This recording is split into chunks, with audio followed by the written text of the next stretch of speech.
Okay.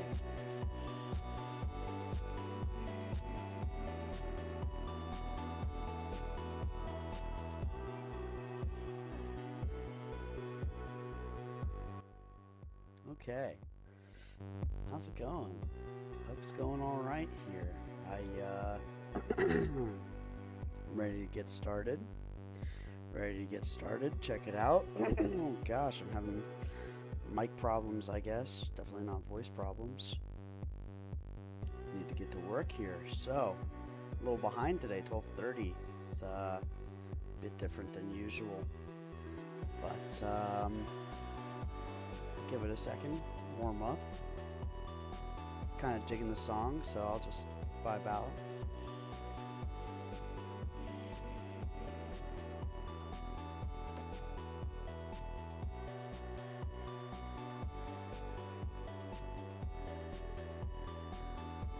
Alrighty. So.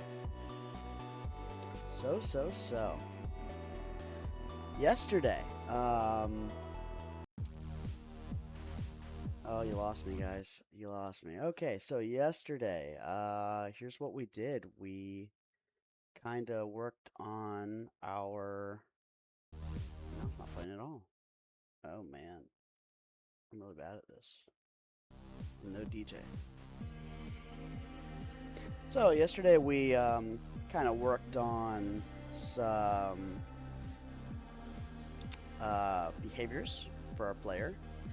We mostly were establishing the ability to deal damage to our enemy player, and we were making sure that the effects feel good. I ran into some errors that I said that I was going to fix, and this time I fixed them. We had a problem where there was some weird error appearing at the bottom, and I was able to, actually I should have thought of this, but I was able to resolve it by just closing Unity and reopening it. I guess it was having a problem with some background process that started to get a little corrupted by being open for so long. Makes sense, but I was able to fix it pretty easily. The other thing that I was having some trouble with was there's something in my code that was saying that it couldn't find a reference, and it turns out I'm just dumb, like, you know, big shock. It was just me being a noob, I think, because I'm really showing that off right now too, being a noob, because I think I had just failed to, well, let me see if I can find it. It was something like it was something like to do with the cooldown. I think I just forgot to like actually create a variable, or I forgot to initialize a variable. It was in the code and it was working for some reason, but it wasn't working. It wasn't referenced, and I had just forgot to initialize a variable up here. So I was able to create it and it worked well. I also modified a little bit where I gave the enemy an extra gizmo to see where his attack range was compared to his detection range, and I also, I think I did this on stream, but I added an attack range for this. So I tried to fiddle with this, to be honest, because I didn't like that this area was the attack range for the player. I thought that it was just too big and it left like empty space compared to the attack animation, because like, I mean, it's just all this like empty space that's still supposed to be dealing damage to the enemy. It didn't feel good, so I tried, keyword there is tried, I tried to turn this attack point into like a polygon collider and adjust the code to get the polygon collider to be the space that overlaps with the enemy colliders, and I just, I don't know, whatever I did was not right, and it just broke. Like, neither me or the enemy could deal damage to each other. Neither me or the enemy could deal damage to each other. There wasn't knockback happening. For some reason, the enemy could deal damage to me if the player character was like in a strange corner of of its hitbox or something, and I couldn't get it consistent. So I just figured, stop trying to do too much. Just gonna keep following the tutorial. Obviously, I was getting a little ahead of myself, so I'm just gonna try to cut down on that by just going back to the tutorial. So it looks like what we've got today is, go ahead and cut this, bring this back up. We're working on some stats. It seems like I can see the next couple. He kind of has the thumbnails themed together. Like we've got purple backgrounds for the player activity and inputs for attacking. These, we've got a good bit to go here. It looks like he's got skill, skill tree, skill system with stats, experience, and leveling. Like this is cool. This is cool. So I'm excited to get into this. Um, I've got plenty of time today, so I'll probably be doing this for about 3 hours today. Probably one of my longer ends of the stream. I do have some stuff to do because we have a. Hey, Tonkers! Ooh, what's my first game gonna be about? Well, to be honest, I don't know. I've been thinking about a lot of ideas. Of course, it's easy to be a dreamer. Let me see. Let me see what I've got written down. I think. No, you know what? I think what I wanted to do is. Did you ever, Tonkers? Did you ever get a chance to play old Flash games like in the browser when before they like removed Flash from Chrome? Because there was this one that I played called Hack Slash Crawl. Me and my buddy used to play this all the time, and it was like an RPG where you kill things, you get some equipment, you had all these different classes and play styles that you could do, and it was so much fun. And I thought maybe I could do some kind of modernized clone of this game, just take the style. No way! That's awesome. Yeah, so I honestly, my idea was Flash games aren't too complicated. I feel like it would be reasonable to either recreate or, be heavily inspired by some of those old games to remake a version of them. It'd be great practice, and I'd get to see a kind of revived version of these games that I used to play. Oh, was another one was Zombocalypse. Yeah, this, yeah. Little 2D side scroller, infinite, just go on, collect weapons, do your best to survive.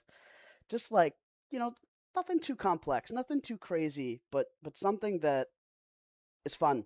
Fun to me, fun that something that I had fun with as a kid. Yeah, yeah, I felt like it was a pretty good idea. At least, it doesn't have to be to monetize, but I am sure if I hit up my old buddy and was like, "Hey, check out this game that I made of a game that we used to play," he'd be all over it. So that's probably what my first goal is. And I think this is a great, actually, this is a great tutorial for that one that I said, hack slash crawl, especially as we start to get into the stats and the skill trees and stuff. Like, seems right on the money. So I'm pretty excited, actually. Uh,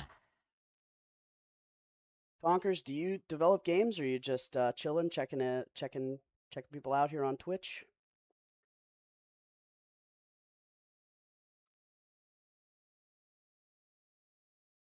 Hell yeah, man.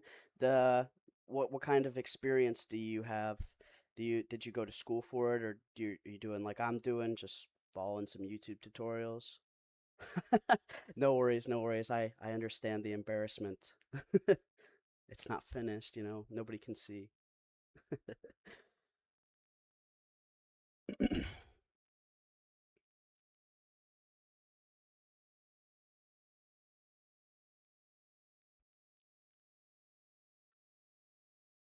Yo, congregate.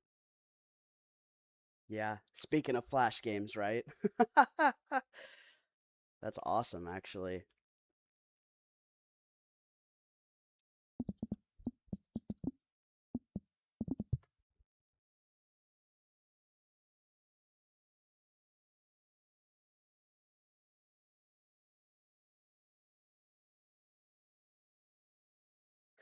Fuck yeah. I could definitely get behind it, man. That's awesome.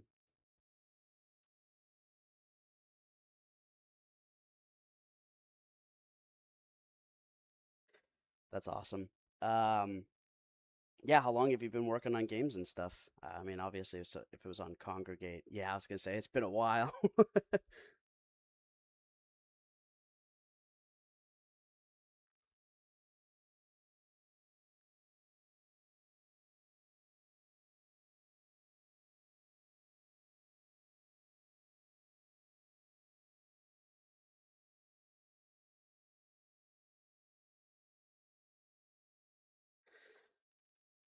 Oh, that's sick. Yeah, hopefully we can. That sounds familiar. Unity web player. I feel like I remember a little icon for it.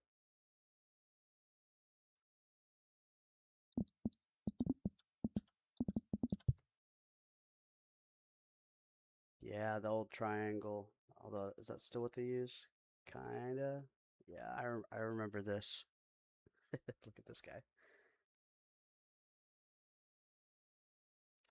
Yeah, yeah, makes sense. Makes sense. Yeah, I think reviving old games like that is one, a great way to show the improvements that you've made over the years, and two, great way to kind of revive an idea you had that if it was going to work back then, maybe it'll work now, and especially if you can do it better. I could definitely appreciate that.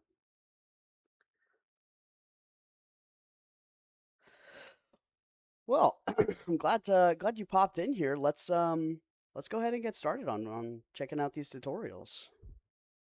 Matt here with Night Run Studio, and Oh, so far in this project we've been handling our stats in a very piecemeal way, just kind of creating them in scripts as we go. mm-hmm. For example, player combat holds weapon range, knockback, force and time, stun time and damage. Our movement deals with speed, and player health holds onto. Actually, did I put weapon range back in for the player? Yeah, I did. I did. Let's see, what does this actually do? That's what I thought. Let's try 0.75 since that's what I was talking about. Too much space before. Let's see. Player animation. Attack. 3. That's fine. We'll leave it at that. Hey man, I'm glad. I honestly, even though I don't know much, I am sure getting back to some basics can remind you of, oh yeah, I can do that. So I'm glad that I can provide something to even somebody more experienced than me. So that's good to hear. I'm really glad about that. Okay, so I made sure the weapon range is still in here. Let's go back. Our current and max health. While this has worked so far, we really should put our stats into a nice centralized place so that we can keep things organized and not have all sorts of scripts accessing stats all over the place. To Yeah. do this, we're going to introduce the manager pattern, creating a stats manager where all our stats are in one place and we can access them nice and easily. We're going to start with a nice simple beginner friendly version, but we'll expand it in later videos. I Let's saw get these started. Alright, so let's begin by sections creating an empty when I game was object, researching which we're something. going to call Stats Manager. We'll Okay. then head down into our assets folder, and here I've just created a This is special cool. This is folder cool. for all my player scripts. And we're going to create a new C# script, which we'll also call Stats Manager. Before I have the chance to forget, I'm just going to click on the Stats Manager game object and add this script, and then we can open it up. Alright, so let's begin by getting rid of the start and update method, and then we're just going to add variables for each of the stats that we're going to be using.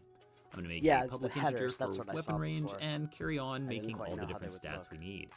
I'm also going to add in headers here. This will just create nice, headers in Sections, the yeah. inspector in Unity, which will help keep this looking That is organized, cool. especially That is as we very get cool. more and more stats.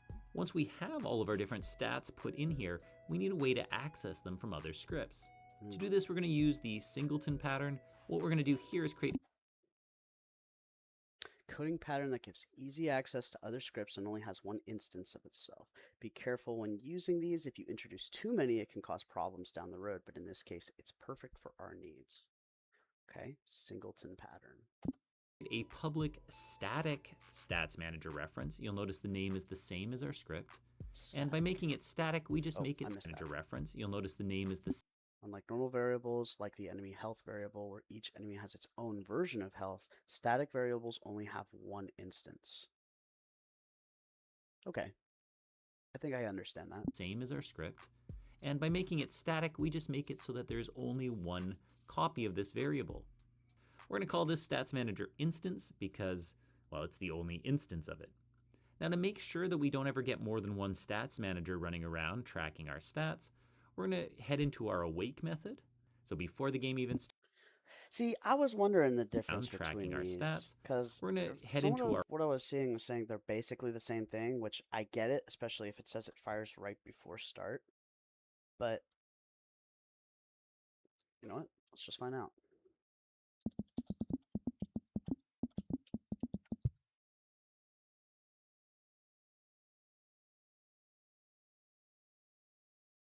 Can somebody explain to a beginner with examples how to use Awake and Start? Unity's docs explain it pretty well.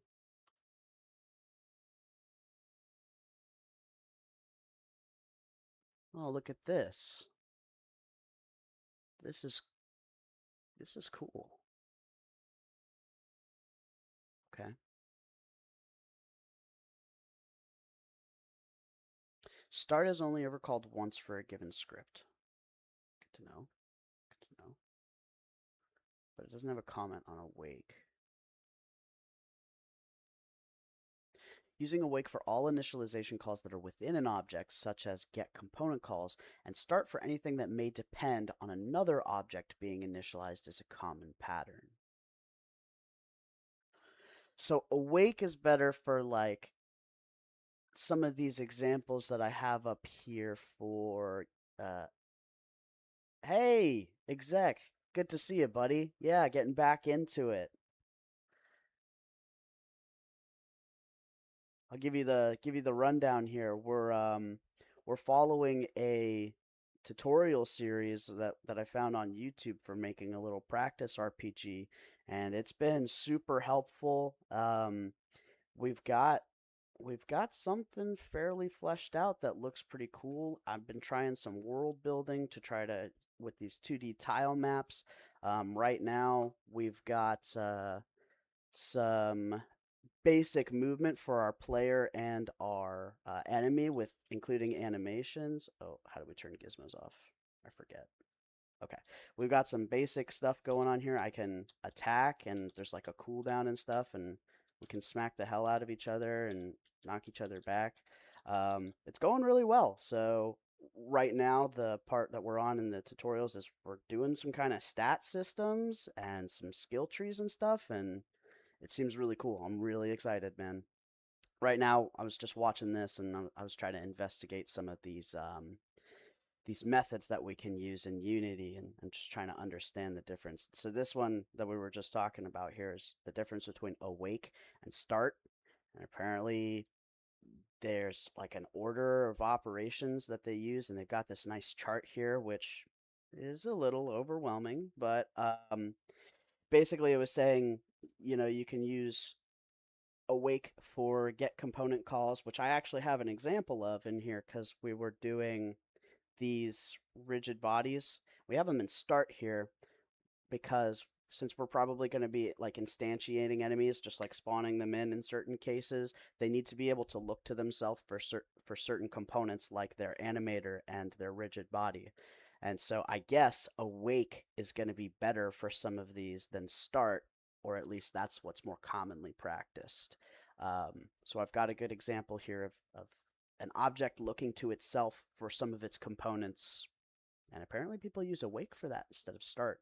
So that was a good thing to check out. But exec, good to see you. I don't know if you're sticking around or if I'm just going to be some background for you, but let me know if you see something or you got questions. Of course, I've got another friend here, Tonkers. He's enjoying this as well. We're reviewing some old stuff, and he's a previous game dev, uh, or she. Sorry, don't want to assume. But yeah, we're having a good time going through some of these. our awake method. So before the game even starts, we're going to check to see if there's already an instance of the stats manager. If there is not, if it's null, then we're just going to tell it that instance is equal to this script. And if there is already one, we want to destroy the script, making sure there's only one. Now, That's interesting. Destroy the script.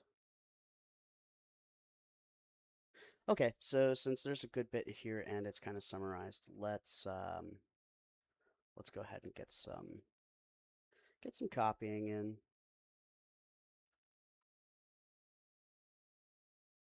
Let's see, it was Stats Manager or Stat Manager, sure. And I'm just going to pull this off to the side so I can copy this out here. So,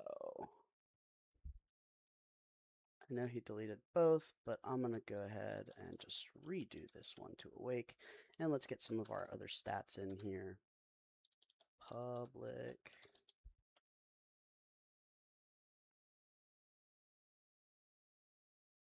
All right, sounds good, exec.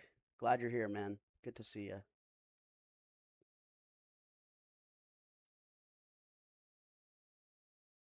Public int for damage.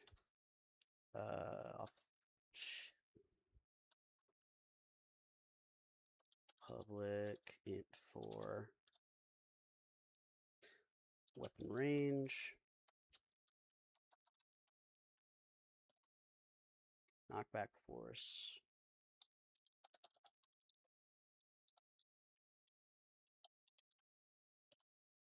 Knockback time.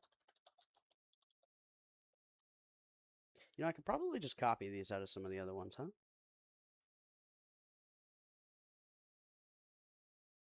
Oh, these are set to floats. Hopefully that's not a problem. What else do you have? Speed, health, current health.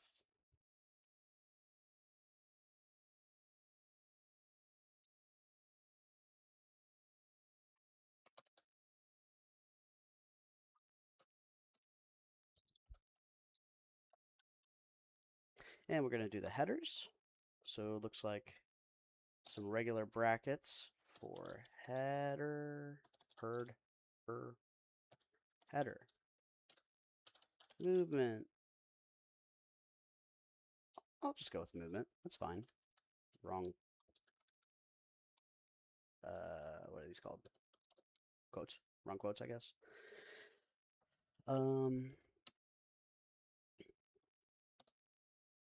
Nope. Header. He calls this combat. Except he actually capitalizes it. And next one. Gosh, man. Header. Help. Okay. So we've got the damage weapon range, knockback time. I think I'm missing one. Knockback force.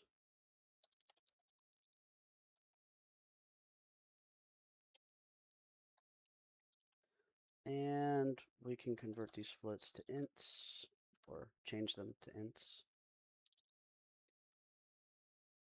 And now we're looking good. But this last part that he's got in here is an if statement. If the instance, oh wait, I forgot to public static stat manager instance. Nice, it did a little autofill for me. Forgot a semicolon here.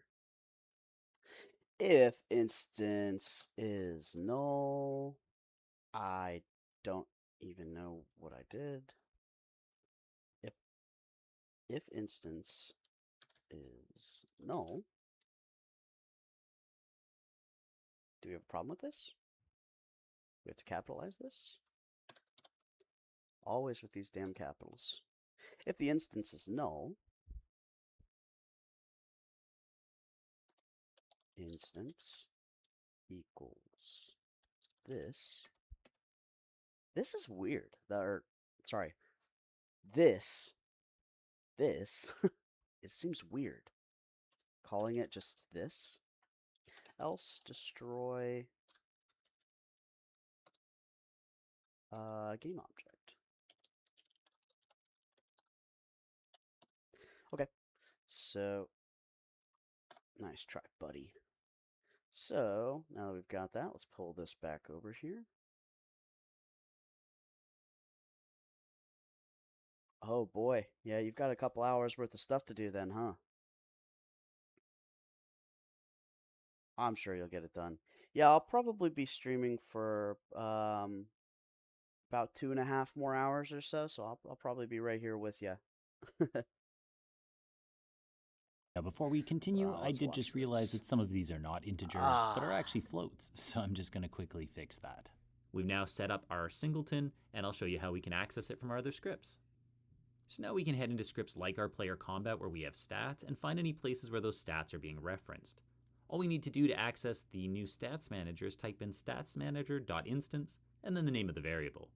okay. While this is going to make our code look a little bit more busy at the Yep. moment, it is worth it as this will keep things organized, Yep. and you'll be I able to see agree. by the end of this video just how much easier it is to manage our stats. Okay. I'm just going to pop into Unity It's like and almost like how you use a variable at the top of the script to keep things in one place. You're using a script for all the variables. So let's do this. First of all, bastard man makes me change it back to float. Is there a better way to move between lines?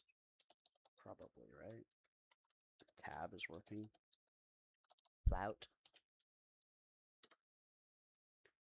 And he said the liner that we wanted to add was statsmanager.instance dot. So let me just real quick. Stats manager dot instance dot use this. So this might be a little easier.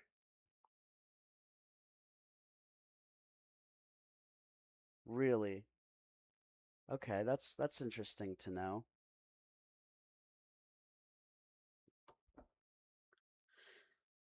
It what is he calling the singleton? Do you know? Is it just like this script as a whole is a singleton for like hosting all of these variables?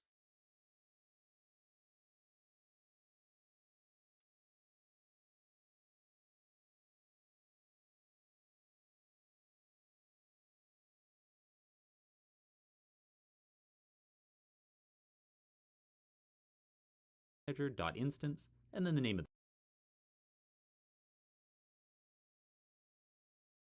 There's only one object in a scene available. Oh, okay. Okay, yeah, he was talking about that. I gotcha. Gotcha. Basically to avoid duplicates and mix-ups and stuff like that. I hear you. So, let's see.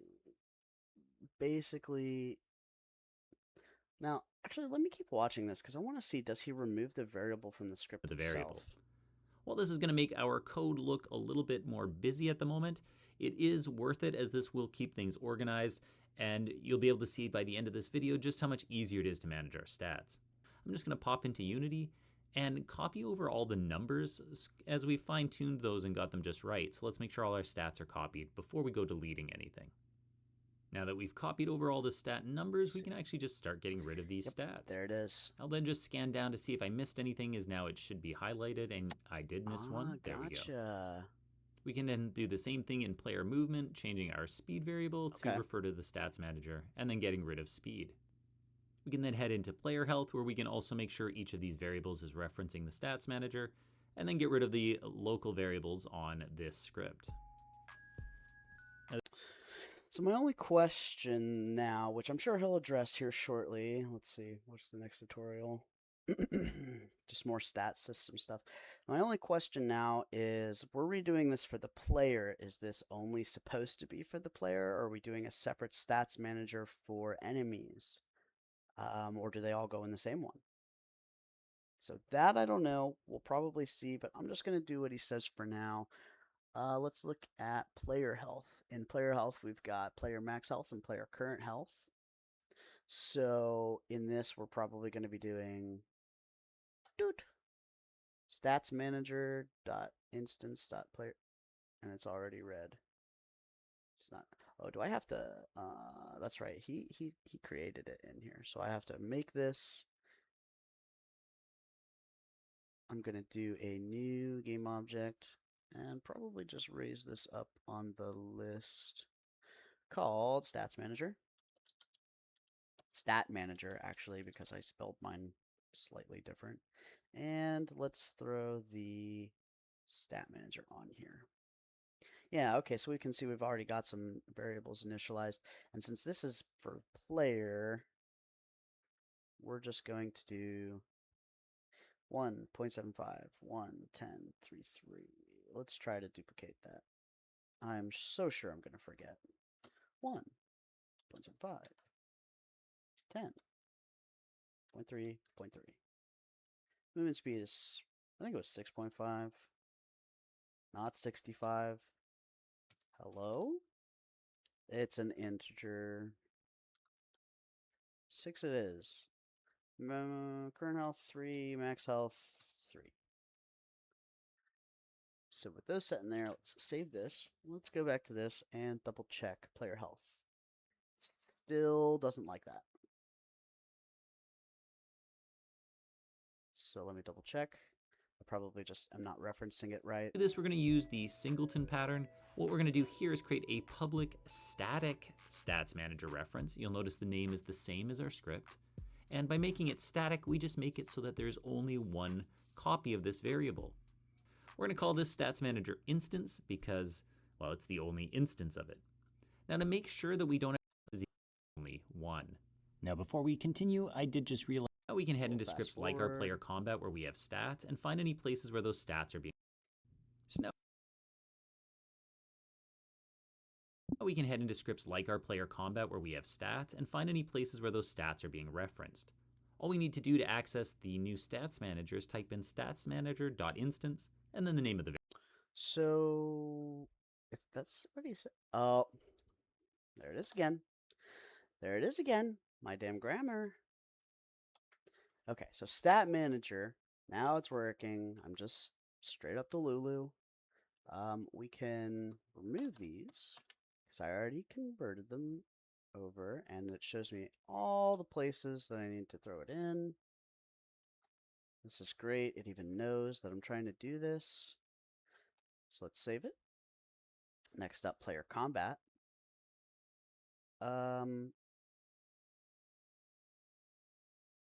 Knockback force, knockback time, stun time, weapon range, cooldown?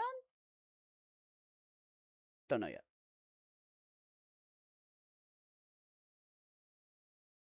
No cooldown. But cooldown probably should be in here, huh? You know what? I better not do what I usually do and overstep. That probably won't be so nice. So these 3 plus you and you. So we've got damage and weapon range. So we'll save this. And lastly, player movement. We mostly just need instances of speed removed. And I'll drop that in here. Oh, cool. Looks like there's only one. Save that. And click on the wrong thing. Okay, so let's see. Everything seems like it's still in here. Let's just make sure that it's still working. I can move. I can swing. I lose health. Will I win? Oh, he still has 100 health, so I did not win. Good. Seems like it's still working the same. So let me check the player. Yeah, the player has a lot of this stuff removed. Cooldown is the only one. Does this video do cooldown too? Variable. While this is going to make our code look a little bit more busy at the moment, it is much easier it is as we fine tune. He does have cooldown in here. No, it's in player combat. Those and got them just right. So let's make sure all our stats are copied before we go. He does not have cooldown in here. Deleting anything. Now that we've copied over all the stat numbers, we can actually just start getting rid of these stats. I'll then just scan down to see if I missed anything, as now it should be highlighted, and I did miss one. There we go. We can then do the same thing in player movement, changing our speed variable to refer to the stats manager, and then getting rid of speed. We can then head into player health, where we can also make sure each of these variables is referencing the stats manager. Oh, you know what? That does remind me. The other thing that I did break from the tutorial, break away from in the tutorial was that I didn't create the new script for the enemy getting knocked back. I did still work it into the enemy movement script, and I got it working. So I think that was one of the things that had an error where I wasn't referencing something correctly, and I just had to add it in here. In addition to, I added another one of these gizmo. Mm,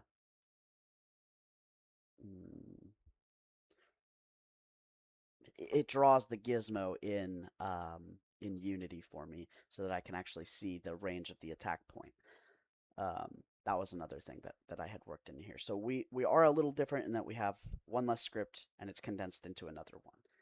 So it should still, it seems like it's working fine. So we're just gonna keep going with that one. And then get rid of the I local variables. think we're done with this one. And then if I so that we can actually track them. Yeah, let's go to the next one. Hey everyone, it's Matt here with Nightrun Studio, and Ew, look at this white outline. I swear he didn't have that in the last one.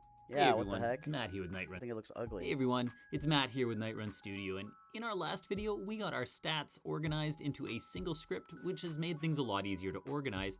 However, we can't yet see those while playing the game. So in this video, we're gonna set up the UI, which in our final video will hook up so that we can pause the game with a button press, bring up our menu, and see all of our stats. Let's get started. I'll do the pause to learn it, but I don't think I actually want the pause. What I want for testing purposes is the ability to turn the knockback off and on, because I want, when we work on player AIs or other player AIs, I want to be able to test it without all the bouncing. It just kind of seems stupid. So I want to be able to like toggle a checkbox to like turn it on and turn it off just for testing. But that seems like down the line. So let's see, UI. So first thing that we're gonna have to do is actually set up our UI. So we're gonna create a UI canvas, and I'm just gonna call this one Stats Canvas. Before we go any further, I'm just gonna zoom in on the canvas scaler, which we will set to scale with screen size. Right, had to figure this out the hard way the other day. We wanna make sure our reference resolution is 1920 by 1080, which if you just click over on your game menu, should match the resolution there. Next up, I'm just gonna double click my player UI to zoom out and see my entire canvas. And then on my stats canvas, we're gonna right click, go to UI, and we're gonna add an image. I'm gonna call this one Stats Panel, and I'm gonna be using the Tiny Swords pack, and here I'm gonna use Banner Vertical as my background. Okay. You can use whichever image you like. Okay, so we did also kind of customize this. He did a little kind of paper ribbon as his UI, and I've got this kind of sword going on here, which I think looks cool. And the idea behind this for the practice was I kind of wanted to be able to have this icon swap based on what character. Oh, you can go away. Based on what character you want to play, because it looks like this pack has a couple different characters. So let's see. Archer, Lancer, Monk, Warrior. So I just wanted the icon, especially because they made the icons for the different ones. I wanted them to be able to swap based on who you wanted to play. I think that'd be cool. So let's see. New UI, canvas.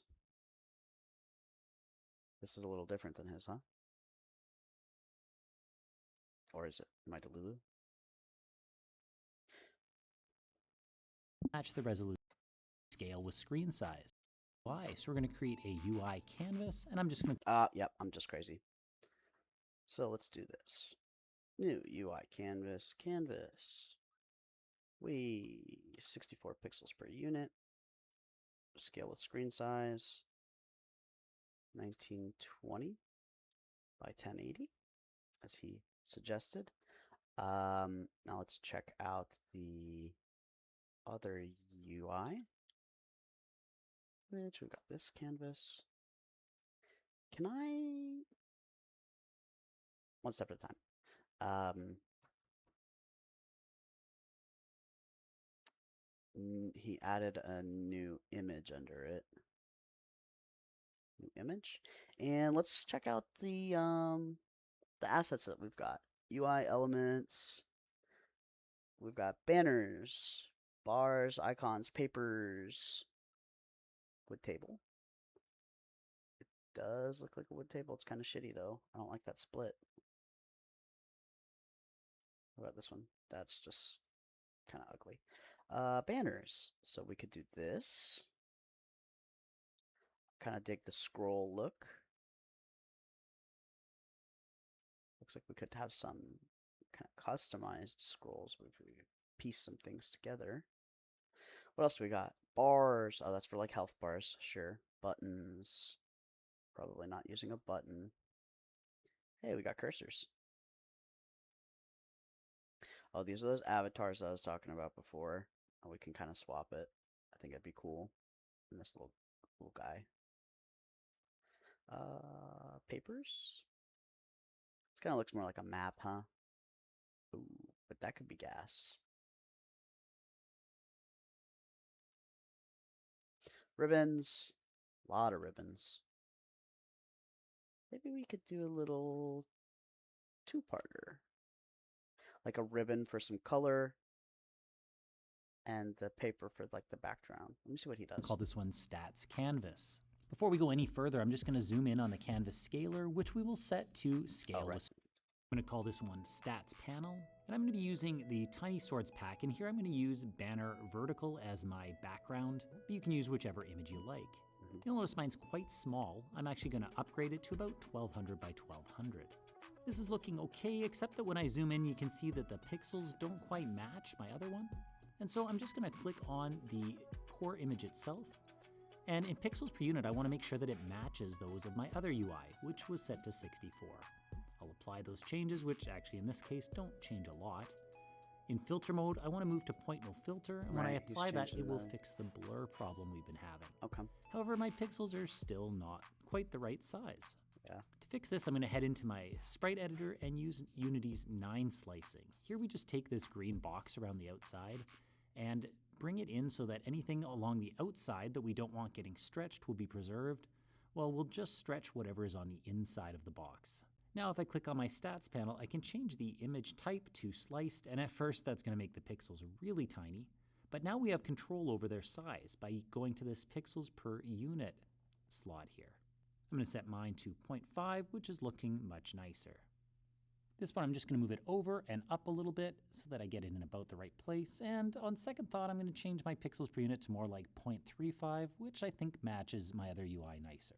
All right, now we'll click on Stats UI. Okay. We're going to go to UI That's and add another interesting. image. This one's going to be our title banner. And for this, I'm actually going to go into ribbons. Oh, that's and what I I'm was going to thinking of use the doing. blue ribbon 3 slides. Okay, cool. It's already at 64, and it looks like I already set this one to point no filter.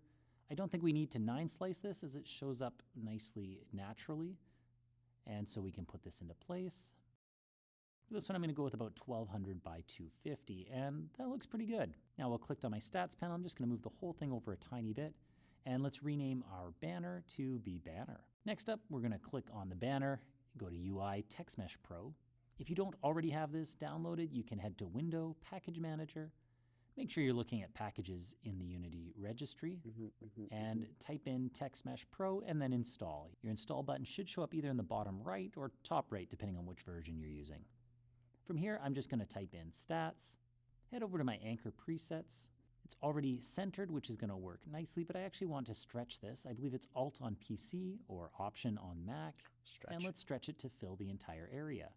Of course, we don't want our stats showing up over the edge of the ribbon, so we'll just drag the corners in a little bit fill the area and make the margins a this little box smaller that on the we're shape, drawing. but now it's anchored to our ribbon, so as we move the ribbon around, it will move nicely with it. From here, you can sort of choose what you want it to look like. I'm going to use Banger's font, change my size, center it, and then I'm also just going to make sure that it matches my other text by changing the vertex and giving it a little bit of a white outline.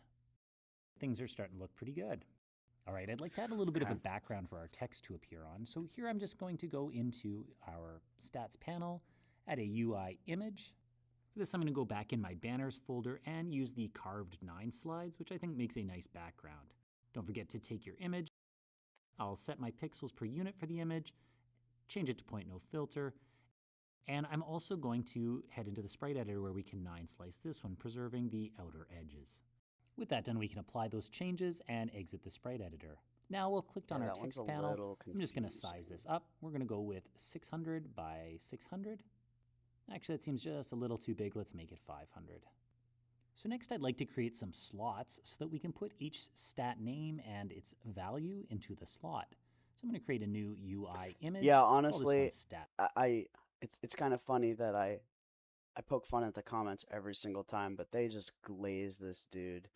To be fair, yeah, these are a great tutorial. I definitely appreciate it. I contributed a couple of comments to some people, some people who were asking some questions, and I ended up finding out the answer because I made the same mistake when I was following the tutorial. Hopefully that helps them, but yeah, this guy, he really deserves all the praise that he gets, because this is a great tutorial series. In case you don't have eyes, this guy's name is Nightrun Studios. That slot. For this one, I'm going to go to UI buttons, and we'll add the buttons 9 slides. I like the blue one. As with all the See, I don't understand the 9 slides thing. Like, I understand the slicing. Boy, do I understand the slicing. I spent so much time making my damn tile palettes. Yeah. Oh, is there just like a difference between the tile palette slices and like user interface slices? Because that would make sense.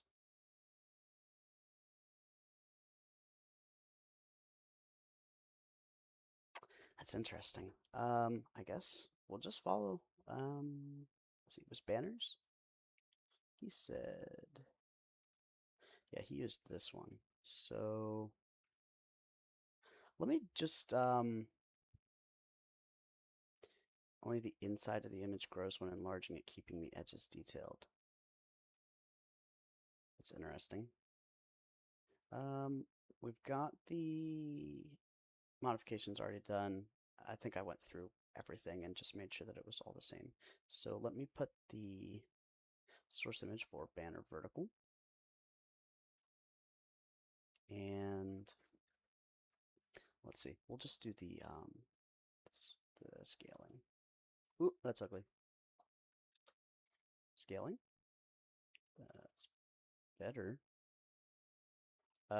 You know, that makes a lot of sense, because as I stretch it around, I see how it contorts it. So I guess we would only want a specific area so that everything looks clean outside. I guess we're not blowing up the whole image. We're kind of just trying to make more surface area for us to put stuff in. So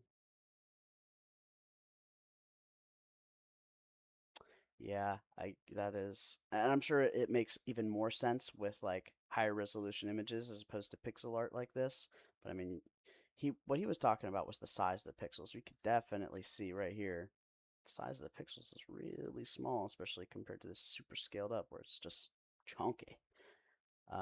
So let's see, he did the 9 slice, which, did he do it to this? No, it was sprite editor. Where he, yeah, I'm just gonna go back and watch the thing. To fix this, I'm going to head into my sprite editor and use Unity's 9 slicing.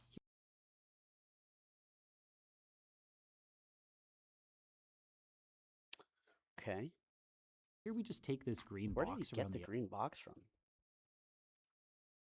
Because I see a rect box. Ooh, I wonder if it changed.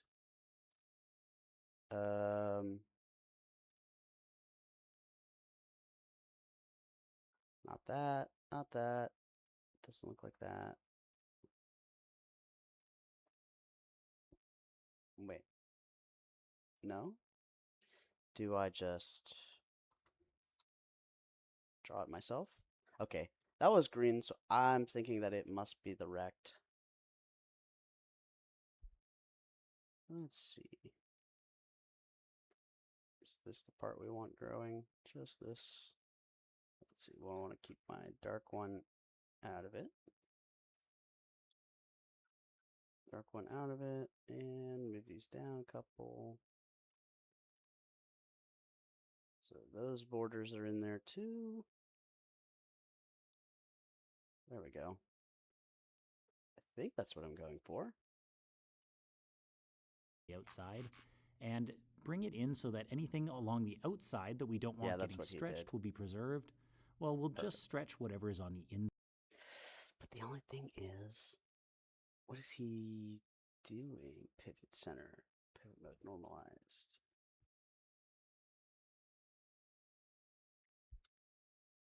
You have to change import settings from multiple to single. Oh, it's single? Okay, so revert, single, apply. Looks a little more green now. Oh, bad dog. And why the hell do I have this so big still? Crazy. Oh, look at that. Definitely looks different.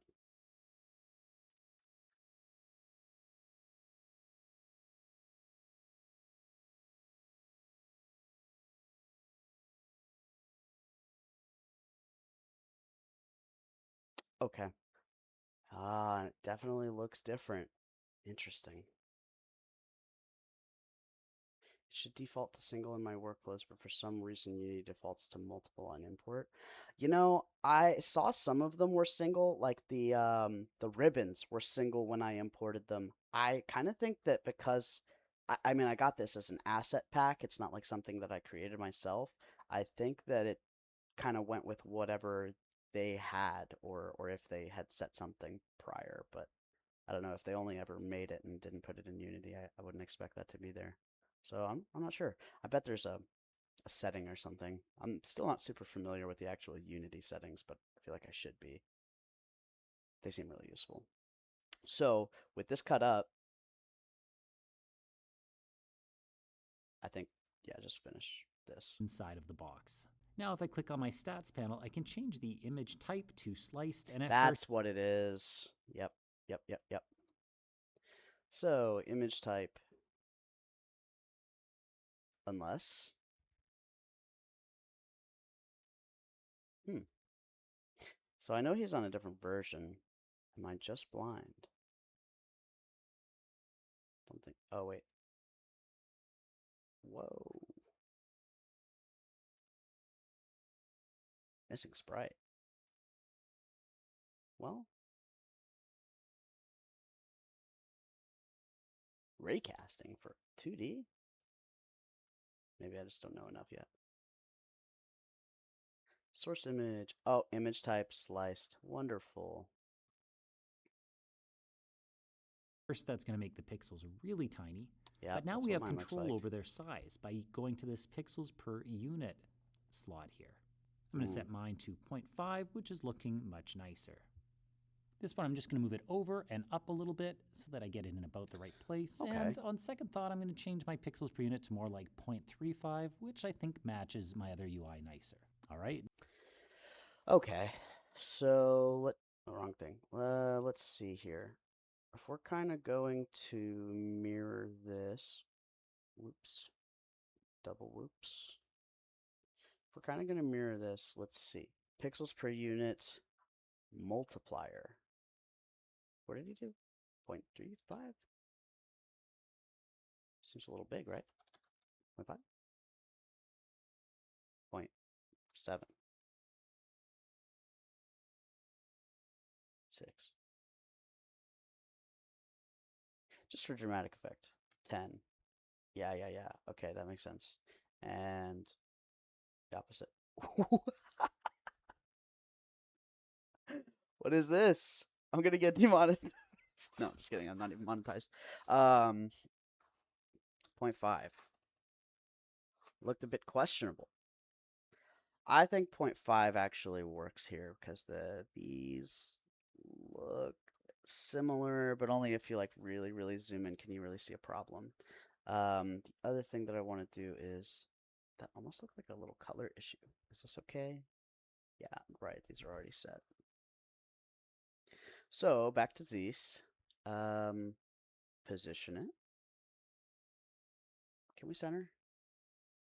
I think center is fine because this UI is small enough. Let's do. Doot. Is that right? I don't think it changed anything. Oh wait, there was another thing that I had to do. No, scale with screen size is right. So looks good to me. What about? Yeah, okay, cool. So it changes. That's good. Keep it easy. And let's keep going. Now we'll click on Stats UI. We're going to go to UI and add And he has another image, This and this is where he puts the banner over it. Okay. Wait. Did he make it a child of the image as well? Yeah, he is did. going to be our title banner. And for this, I'm actually going to go into ribbons. And I'm going So another canvas image. Oh, I guess we should rename this. This is going to be stats page. This is going to be the stats background. This is going to be the stats header. And for this, we want just a blue banner, yeah? No, not the banner, the ribbon. So, you. Is that a black one? Oh, it looks like I got different kinds. Probably because he knows the same thing that we're going to be stretching it. Well, which one do we want? Because we're mostly looking at the edges. I think I kind of like this one better.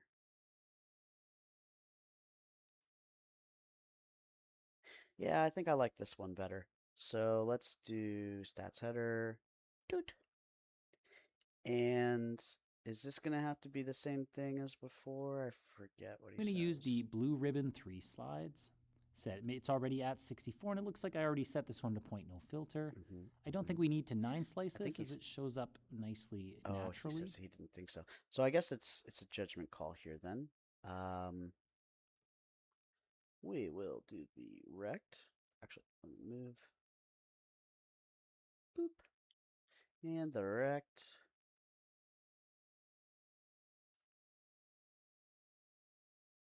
To make this whatever looks good here.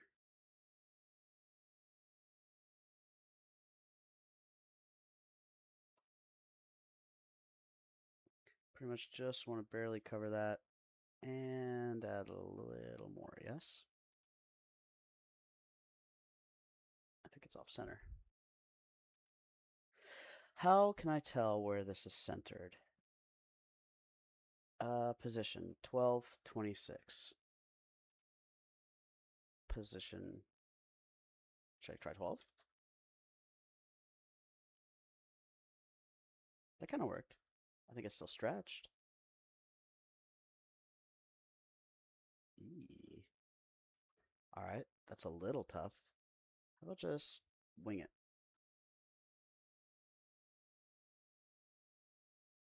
Yeah. Yeah. Now I'm starting to question if I like that, though. I'm sure it's fine. We have more ribbons. Would we rather these? This is kind of big. This is pretty simple. I don't like that ribbon. This is maybe a little too simple. It's just a single color, so I guess we'll keep this. Plus, it kind of matches the paper background here with the shading, I guess, if that's what you can call that. So, so he just stretches it. And so we can put this into place. For this one, I'm going to go with about 1200 by 250, and Oh, he that just looks pretty manually good. does it. Now, we'll click on my stats panel. I'm just going to move the whole thing over a tiny see, bit. he leaves a little corner here still visible. I don't And like let's that. rename our banner I'm to covering the it. banner. Next up, we're going to click on the banner, go to UI Text Mesh Pro. That's right. He's If you adding some don't already text. have this downloaded, you can head to Window, Now, Package Manager, I want top to pay right. attention to this because I believe it's Alt on PC or Option on Mac. Oh, this is what he's and let's doing with stretch it the to anchoring, fill the entire area. Of course, we don't want our stats showing up over the edge of the ribbon, so we'll just drag the corners in a little. Okay, so the other thing that's actually nice about this is I think at this point, if I wanted to, this moves everything. Or shut up because it's doing nothing. Okay, never mind. I know that's kind of how I tried to set this up. That was kind of before I knew how the anchoring stuff worked.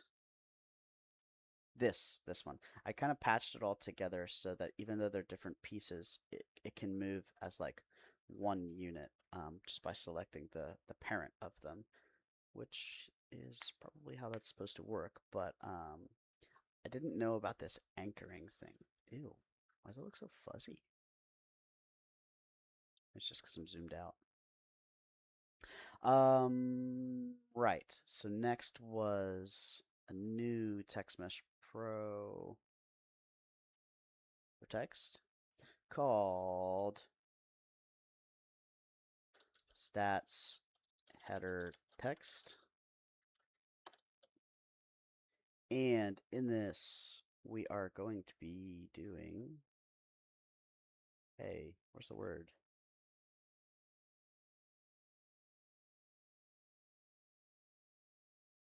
Bruh. Am I like? It was minimized. Okay. Stats. Now, let me pay more attention to this video. He used a stretched anchor. And let's stretch it to fill the entire area. So if I try this, and then I adjust this? No, wait. Of course, we don't want our stats showing up over the edge of the ribbon, so we'll just drag the corners in a little bit and make the margins a little smaller on the shape, but now it's anchored to our ribbon, so as we move the ribbon around, it will move nicely with it. From here, you can sort of choose what you want it to look. Okay. I feel like that's a similar thing to what I actually did. Is this right? I think so. Let's make sure that the stats appear in a good spot. Uh-huh. Uh-huh. Uh-huh. Uh-huh. Try to keep it all in the light blue.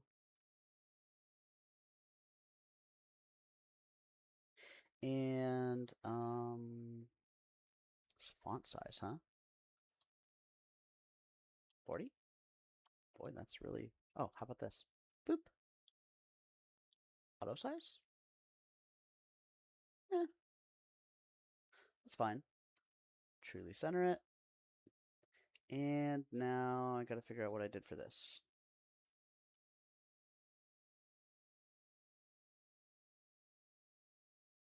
This is just for the text. This is the actual text. Oswald Bold SDF with there's a thing. It's like a this. Yeah. The underlay is what it was called. Okay, so I'll keep these in mind here. Stats header text color is black. Underlay. This is where those numbers come in. Minus 0.6, minus 0.25. Wait, that wasn't an offset, was it? Yeah, it was. Minus 0.6, minus 0.25.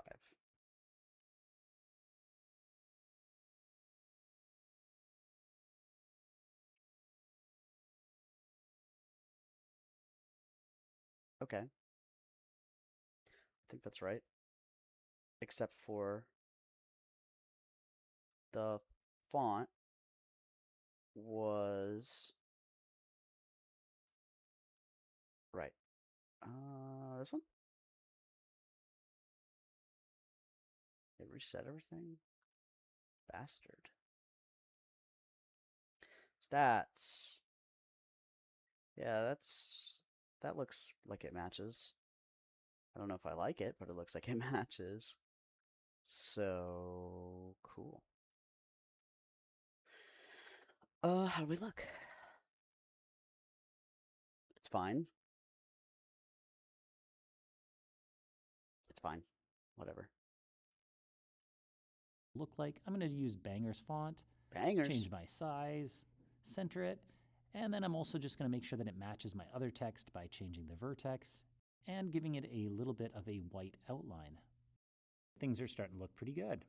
All right, I'd like to add a little bit of a background for our text to appear on. So here I'm just going to go into our stats panel, add a UI image.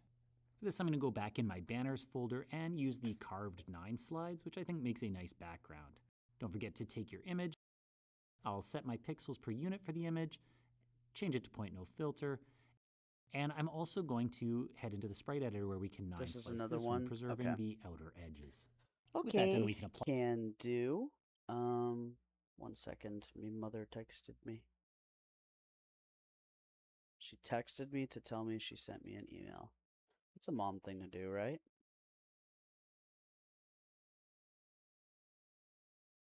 Okay. I could do that later. Easy. So let's pick our backdrop. Only thing I want to see real Apply quick those changes is and exit the where he sprite put it in editor. the hierarchy. Okay. So he did it under this. Nope, he did it under. Wait. Now we'll click on our text panel. Yeah. Okay. Gotcha. So he did it under U. So new UI canvas image. And let's look through our images again, see what we like. I think I kind of want to do. No. Not that one.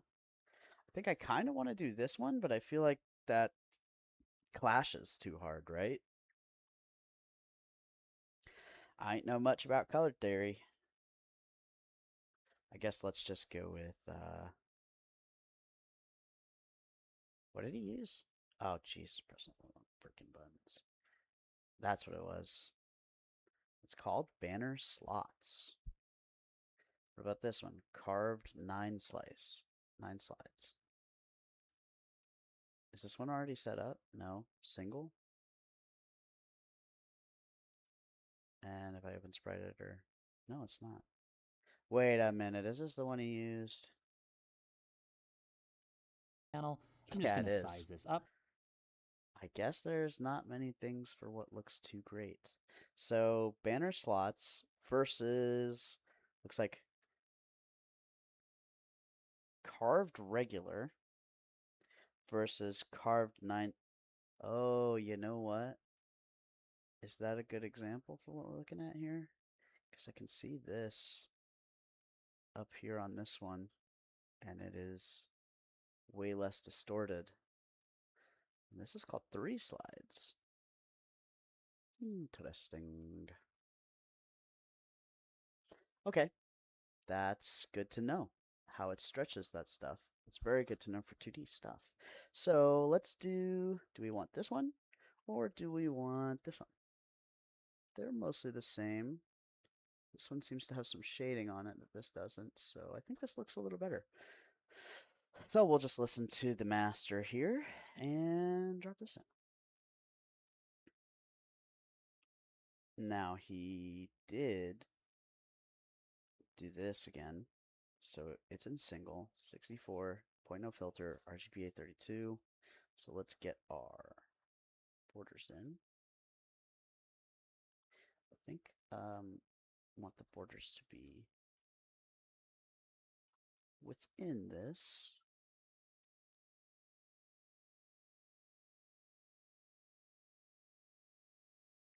And same for down here. That's where that seems to go to. Yeah, it seems to go to at least there, but we want these two. And we want you. Okay.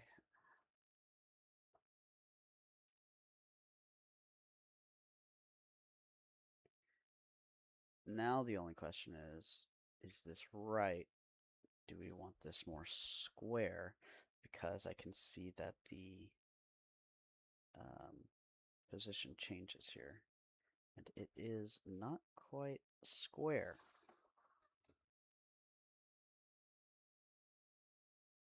Does it matter?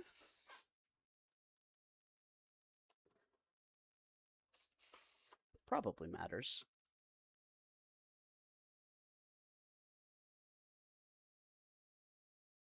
So these are the same. No, they're not.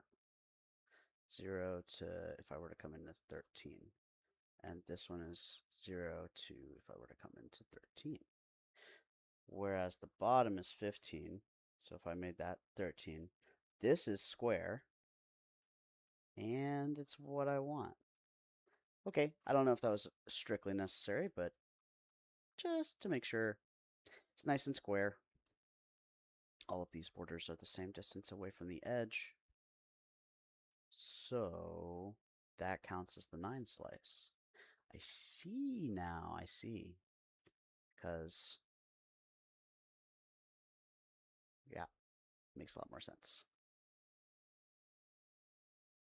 Okay, so back to here. Take you.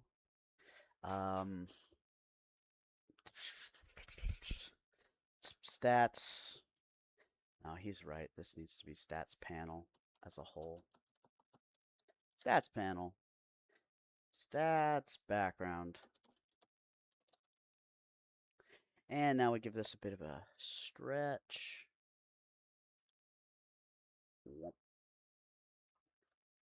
Now the only problem is making sure that the borders look nice and centered. Well, let's do this. All the way to the edge. All the way to the edge. Actually, that looks good.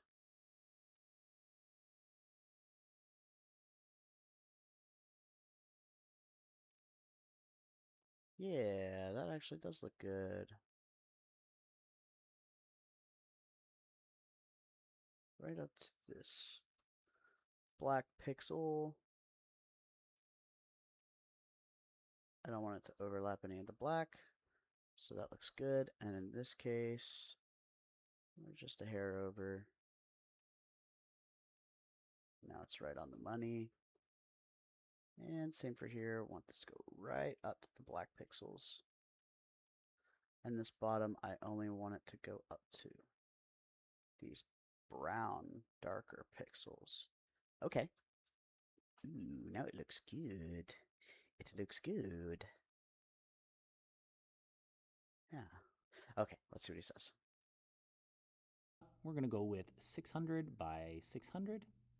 Actually, that seems just a little too big. Let's make it 500.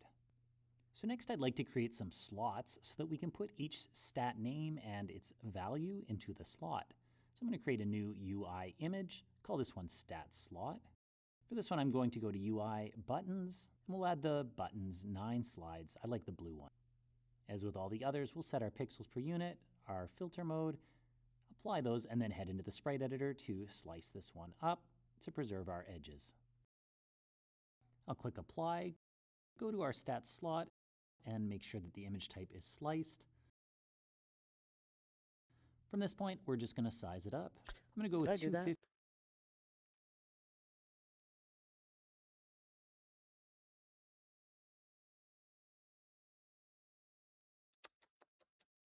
Ah, now it looks way different. Kind of looks a little uglier. Now I think I actually want more border. Yeah, no, those pixels are pretty big now that I look at it. So let's do that. What's changing when I do this? The position. Oh, with the width. Well, let's see. Undo. So with this position of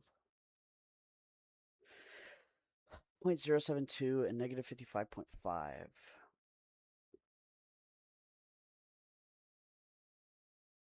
I think, do I try to maintain that position? Like, can we do the anchor thing again? Is this how it was done? I think so. And, well, that kind of changed the position, huh? So we keep the text stuck to that. You know, I think I'm just doing that thing that I do best, which is going too far ahead of myself. That looks good. Yeah, it's a nice border. It doesn't have to be geometrically perfect. I guess I should just tell myself that. So he did another button. I want to see, what did it look like? Oh, he is using the buttons as cosmetics, basically. Let's see, 514. Yeah, he is using the buttons as cosmetics. So they're not true buttons, but they are okay. So then if that's the case, essentially what I'm hearing is use whatever I think looks good.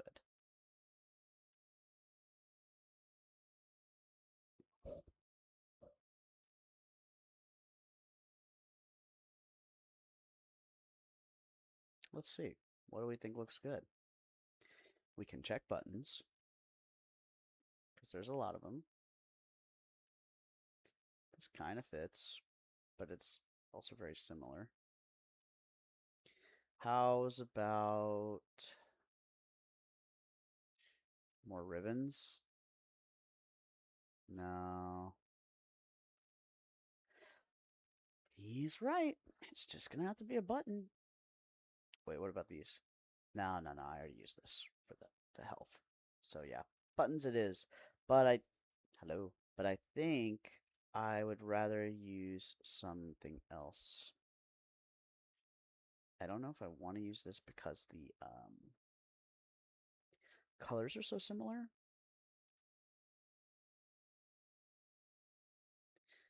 This gives a good contrast though with the blues.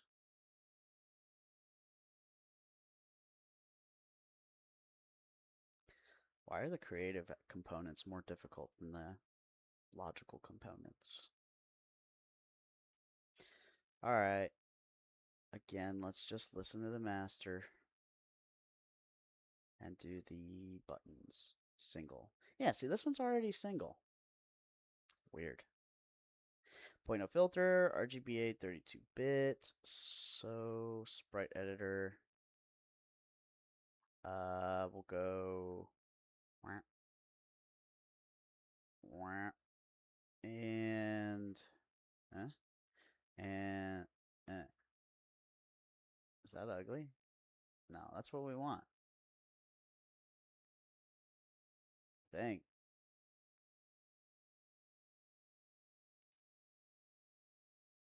Okay, we'll give this a try. And where did he put it in the hierarchy? Man, this 7-minute video is taking forever. I'm going to go with 250 by 100. That way we can put two stats side by side and then just scale them down the page. That's looking pretty good. Oh, I see. So he's using the width of the actual box here to kind of predict how big he needs his buttons to be. Is it wrong to do it freeform? No, I think the way I'm doing it is fine. But he does put it under this text panel here. Out of the banner, so it is a child object of this backdrop.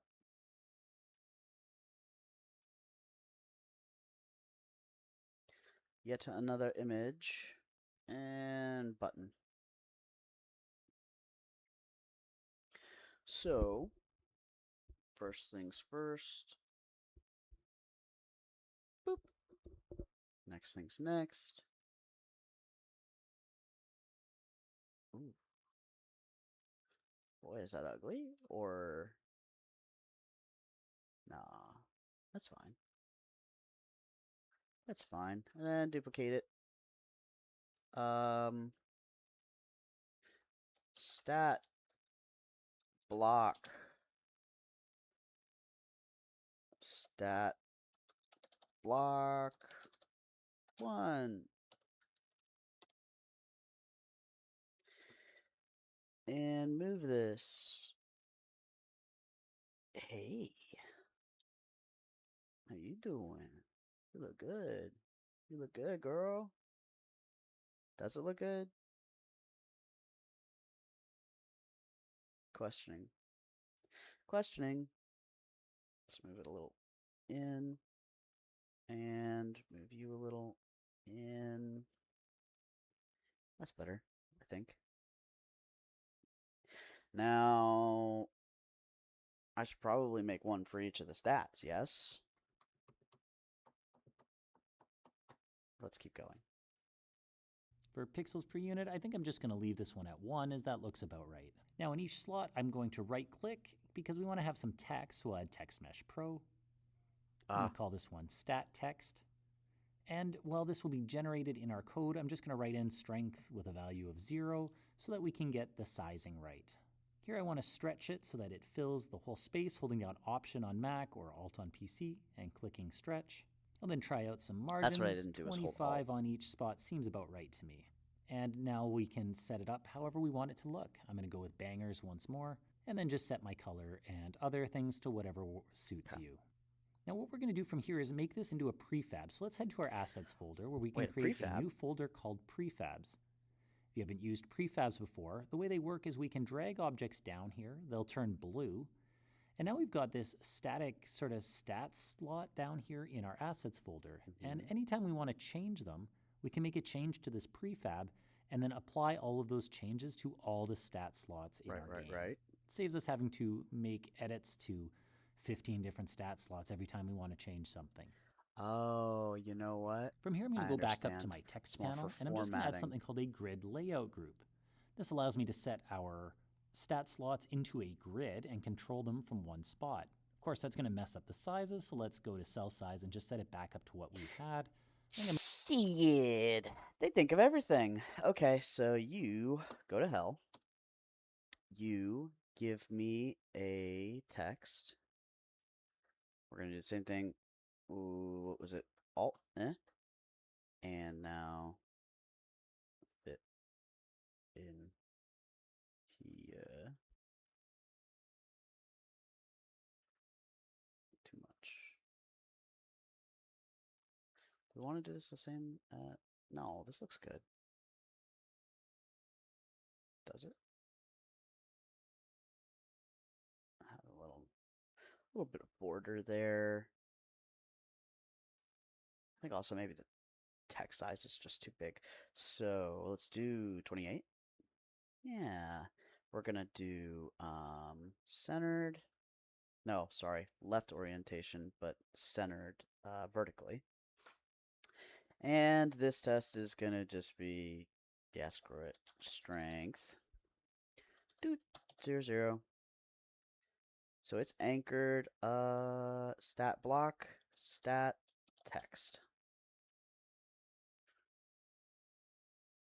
And first prefab. Yeah, I tried to make the enemy warrior prefab, but I undid it because yet again, I got ahead of myself and I didn't like what I was doing. So that's why he's red, but he'll get fixed later because I'm sure we will be turning enemies into prefabs once they are set up.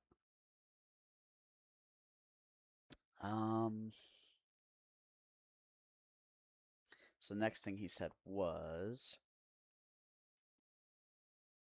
can I just do this? Yep. And then it was that grid, which is what he was getting to, called grid layout group. I'm going to go 300 actually. Where by did he 100. put it in the hierarchy? Now, by hitting Command D, I can duplicate these slots and. Ooh, man, that looks good. hang on. Stat slots every time we want to change something. From here, I'm going to go back up to my text panel, and I'm just going to add something called a grid layout group. Oh, it's a This component. allows me to set our stat slots into a grid.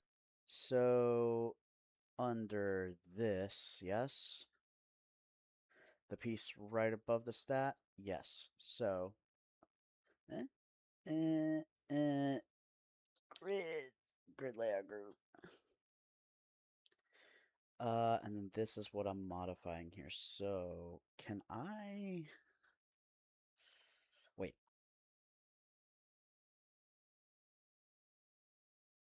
235, 67. Let's try that.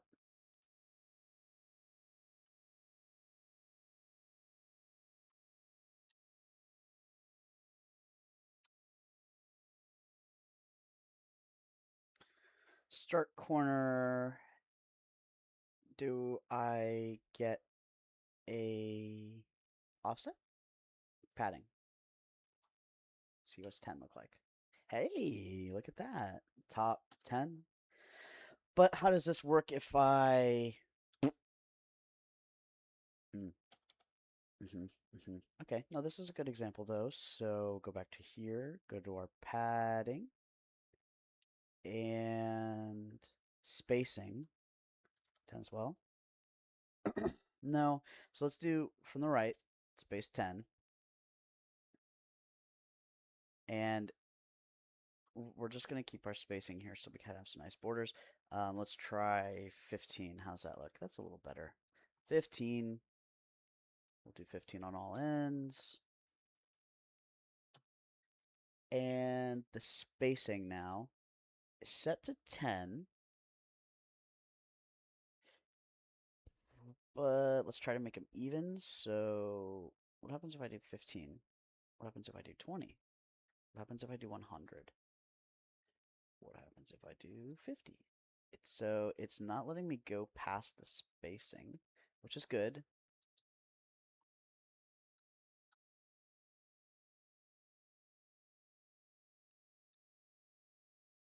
Is it? I don't think that it is. Aha. So we've got our sweet spot there. It's 21, where the spacing still keeps it away before setting it to the next line. So I think that's the way that we want to do that, to be honest. However, I dislike the gap in the middle here. I think it is too large. So let's try this. Let's subtract 4. So we'll do 17, 17, and we'll adjust these to 17. Look at that. Let's see. Looks good. What if I did 19? Oh, we killed it. Because I'd have to subtract another 4, yes? I like that. I like that. I think that looks good. So, we've got some padding of 19, I assume, pixels, but I'm going to call it units because it doesn't say. We've got it anchored to the top left of the stat background. We've got them spaced about 13 units apart, which looks pretty close to our spacing to the edge, which is why I'm not sure if it's pixels or not, unless the edge is... Yeah, it looks like the edge is this green line as opposed to this brown line. I don't know why I thought it would be. And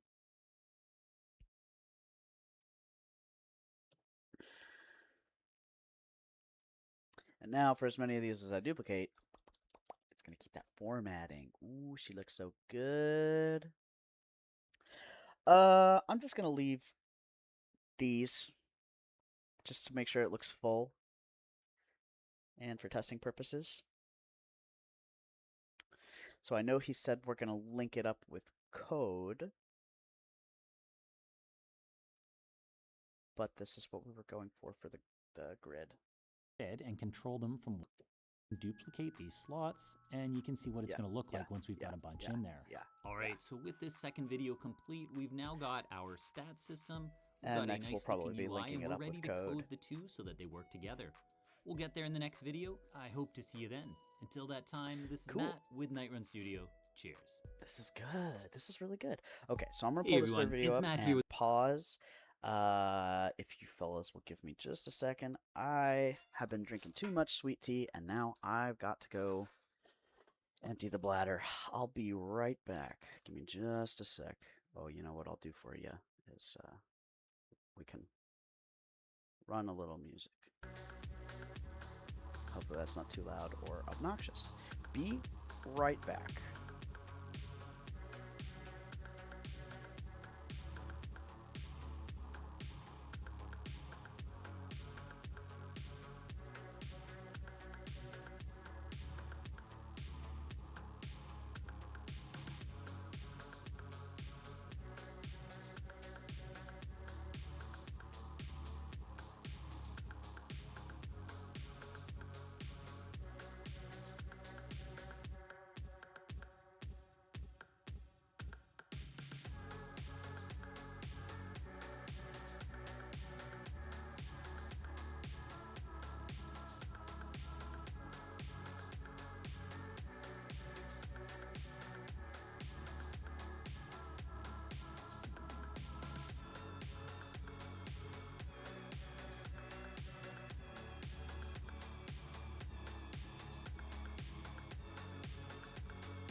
Alright, short and sweet.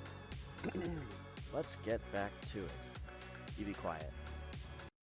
Actually, speaking of audio, if you guys are still listening, can you guys hear these tutorial videos okay? Are they too loud or too quiet? Or at least compared to me, I know I'm a loudmouth, but I'll run this and guys let me know. with Nightrun Studio, and in our first video we created a nice organized stat system. Our second video made the UI, and now we're going to bring it all together, creating a system where you can pause the game with a button press and bring up all your current stats. This will give us a great foundation to build on in later videos where we can add complexity, but it will also work on its own as a stat system you can plug into any game. Let's get started. All right, I think it's time we coded our game so that we actually put some values in here. Let's go to our assets folder, into scripts, player scripts, and we're going to create a new C# script. I'm going to call this one stats UI. Now, while we could run all of this through the stats manager, I like to separate concerns, having each script worry about just one thing. So our stats UI will handle the UI, while the manager handles the stats themselves. So let's get rid of our start and update method. And the first thing we're going to need is a reference to our stat slots. So let's make a public game object reference here to stat slots. But of course, there's more than one of them. So we're going to make this into an array. Yes. At this point, we're going to run into a little challenge based on my choice to keep this beginner friendly. If you head over to the stats manager, you can see that we've created separate variables for every single stat we have. It may have been a little bit more efficient to make a single stat type and store them in a dictionary. However, I really do want to keep this beginner friendly, and so we'll persist like this as it is a little bit more intuitive. Just means we're going to have to write a little extra code today, but it will be nice and easy to understand and pretty clean overall. So now what we'll have to do is just create a method for each of our stats when we want to update it. For example, we'll make a public void called update damage. Whenever this method is called, it's just going to go to stat slot 0, so the first one in our array. It'll look on that slot for its TextMesh Pro component. Now you'll see that there's an error popping up when we do that, and that's just because we haven't added the namespace TextMesh Pro. So if we add using TM Pro, our script will now be able to use that. Now if we go into the game, you'll notice when we click on our stat slot, the TextMesh Pro isn't actually on them. It's on the child object called stat text. So here, rather than get component, we want to use get component in children. You mentioned now that we've got our TextMesh Pro component, we just want to tell it that its text is going to be equal to, I'll put damage here, semicolon space, and then we put a plus sign, and then we just put the stat we want to appear. So in this case, statsmanager.instance.damage. Well, that's actually not that bad, because if they're all supposed to be like that, you just do a little copy and paste and change it up a little bit. All right, so we just need to set that up. So I'm going to click on my stats panel, add component stats UI, and now we've got a slot here where we can put all of our slots. Let's lock the inspector. We can shift click all of those slots and drag them in there. Now our script's going to be able to talk to each of those slots. Oh man, that's we easy. can unlock the inspector and give this a test. That's not bad at all. Right, so all. you can see the first slot now reads damage 1. Looks like everything's working. You can see though that if I change the stats manager damage value, it's not actually changing here. And so we've got a little bit of work left to do. So from here we will need to create let's start with method. that. Man, this is not that bad at all, actually. Let's do. We need that new script, so let's go ahead.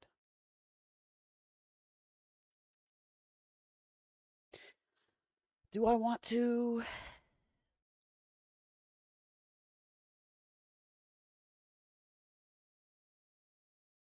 Hang on.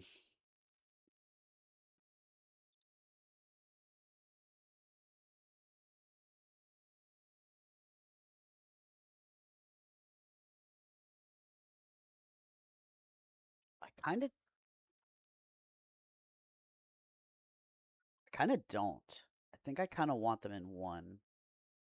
I can appreciate why he's separating them with various scripts, but I genuinely think it's more intuitive to myself to put these components together. It seems silly that there's an entire script dedicated just to referencing another script when they're both handling the same thing, more or less. So I'm just going to do my best to adapt this to one script. So I'm going to pull this over to the side so I can reference it real quick. And I think towards the bottom of the stat manager, because this isn't that bad. I'm using part of the script up here to just initialize all the variables for reference by other scripts. And down here, I'm basically doing the singleton where it's only allowing one instance of this. And then at the bottom, it should make sense to just go ahead and make all these different methods for the text. Private void. Let's see. Looks like we're going to be adding start back. We'll leave this empty for a minute. And we'll go ahead and make our others. Private. Oh, sorry. Public void. Update. Hello. Damage. Update damage. And we're going to be doing. Where did he make this array? Oh, hang on. First things first. I got to. Using TM Pro. Didn't he make this array somewhere? Am I delusional? Yeah, it's right at the top.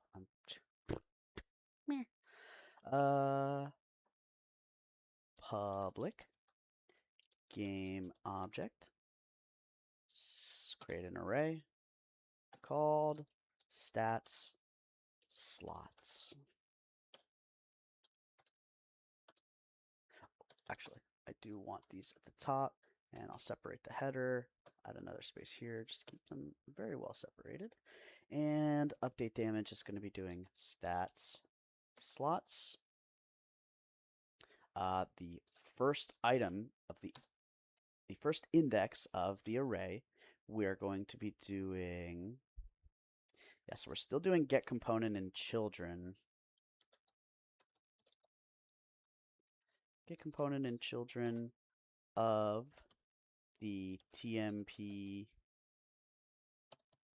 text.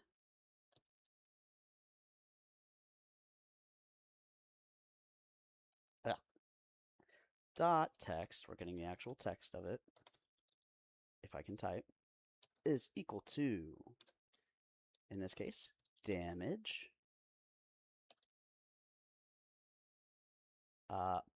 concatenated with, and then here I think we just do damage, yeah?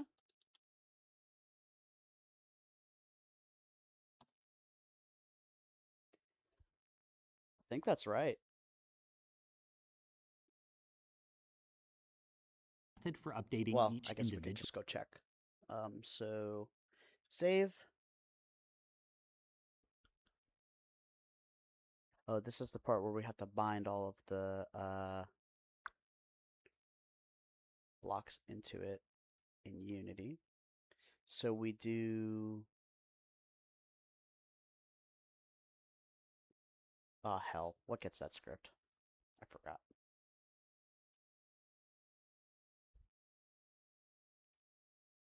So if we add using TM Pro, our script will Namespaces. Unity organizes related functions into specific namespaces to avoid naming conflicts. In order to access these functions, we need to use the use and then the appropriate now namespace. be able to use that. Now, if we go into the game, you'll notice when we click on our stat slot, the TextMesh Pro isn't actually on them. It's Right. on the child object called stat text. Mhm. So here, rather than get component, we want to use get component text Yes, is going yes. to be equal to up to appear. So in this case, statsmanager.instance.damage. Mhm. Now, when the game starts, we probably want to initialize our stats, so we'll just call update damage in Okay. the start method. All right, so we just need to set that up. So I'm going to click on my stats panel. So we put it on the root stats panel. So I'll do this. I just drag then.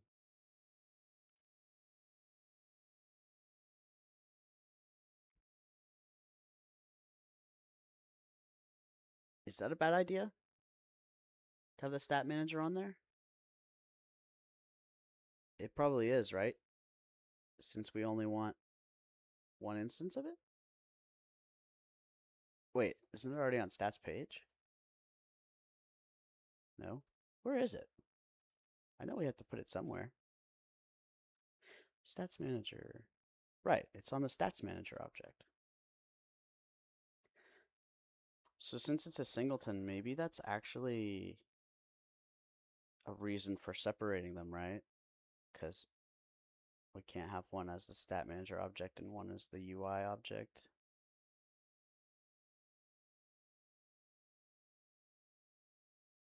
I don't know if that's right or not, but that's enough to convince me.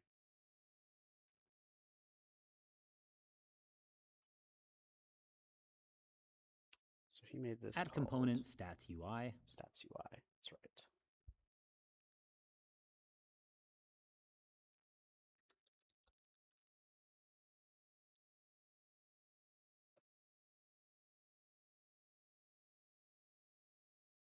It just reopened.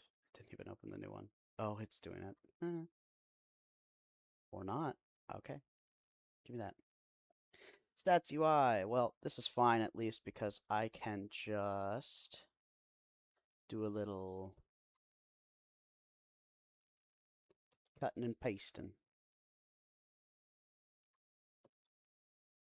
Give me that.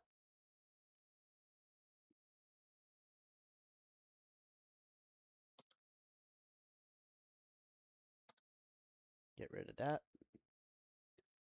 Give me that. Give me that.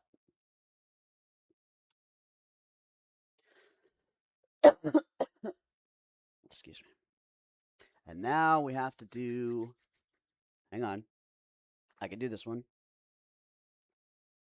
Stat manager dot instance dot damage.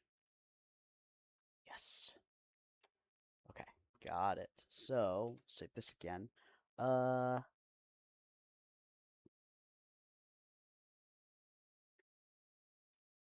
So cool.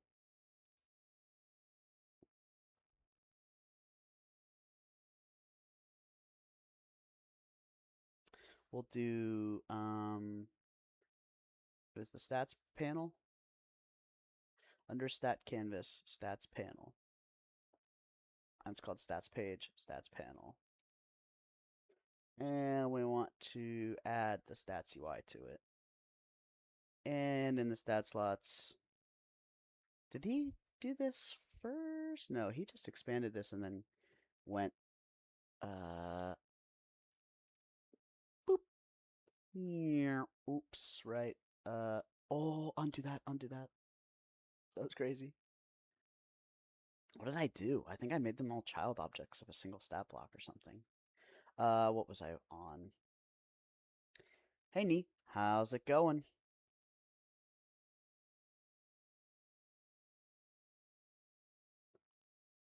Welcome in. Let me know if you've got any questions or anything about what I'm working on or what we're watching here. Yeah, it's going pretty good for me. I'm having a great time. I'm working on this stuff. We're following a tutorial that's been really helpful, and it's actually pretty exciting and motivating. So yeah, we're doing pretty good here. Glad to see you here. Thanks for popping in. Currently, we're going back to stats panel. And that's right, he locked this before, so this wouldn't happen. So we'll just pop. Oh, no, we don't like that. Oh, I did it again. Oh, oh, you hover stat slot itself instead of the. Okay, so now these are all out of order. How do they pop up for him? They're in order for him. Am I just crazy? Whatever. I'm sure it'll work all the same. Do I want to be super anal about that though? I think I do. Whiny little baby.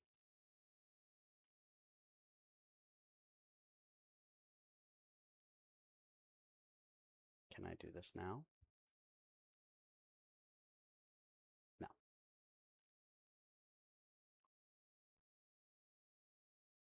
Ah.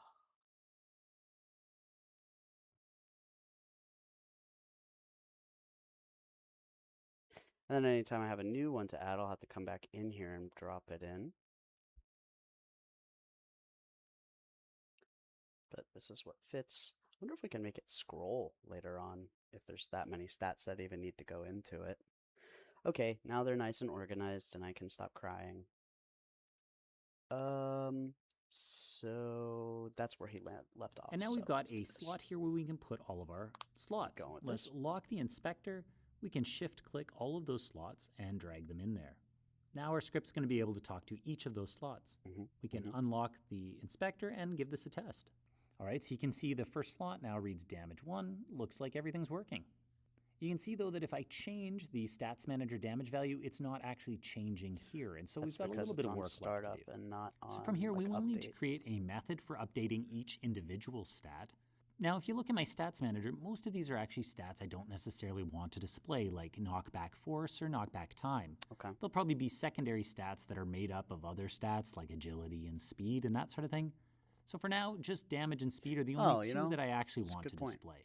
So I'll just copy my update damage method and change this one to be update speed. I'll make sure that this one goes to stat slot 1 instead of 0, that it sends over the text having speed in it, and that the stat it actually sends is our speed stat. Okay, that I'll make makes sure to call this one an update as well. Yep. Now there will probably be many times in the game where we want to update all of our stats at once. So I'm going to create an update all stats method. I'll copy my logic from start in there, but of course we don't want to be duplicating logic. That's just needless waste and it's not very efficient. So let's call update all stats from start. That way at the start of the game they'll be updated, but we can also call this method when we do things like opening our stats menu. Oh, okay. Speaking of opening our stats menu, we need to create a way to effectively open and close this. Yeah, I was so if I click on my stats Hang canvas. on. Before we get into that, let me go ahead and tidy this up because we need to finish this code here where we're going to copy this method. And this one is going to be for speed. Instance dot speed, and we're going to be using the first index, or sorry, this is the second index. And in this, we're going to be doing, instead of update damage, update all stats, which we now have to make, which probably shouldn't have pasted. It's just going to be update damage and update speed. And update all stats. That right? No complaints. Cool. Back to you. we're going to add a component called a canvas group. This is a really handy tool that allows us to change the alpha, and it will actually toggle on and off the alpha of every object within it. So by putting 0 here, all of our objects will become invisible. So we just need to do that through We can code? also toggle things like interactability and whether or not they block raycasts. At the moment we Okay. That makes intuitive sense. Wait, am I dumb? Did I miss the part where he... Yeah, I might be dumb. Yeah, I might be dumb. Okay, roll it back. Oh, it needs a canvas group. That's what it was. So we're just adding that component to the root. The highest parent of them. Stats page. Canvas group. Perfect.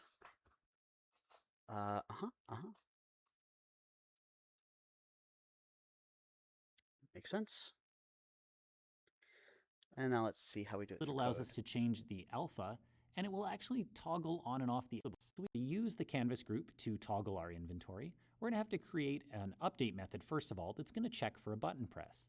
In this case, I'm going to type if input.getButtonDown. Here I'm going to create a button called OpenStats. Now in order to give commands to our canvas group, we need a reference to it. So let's create a public canvas group, and we'll just call this one Stats Canvas.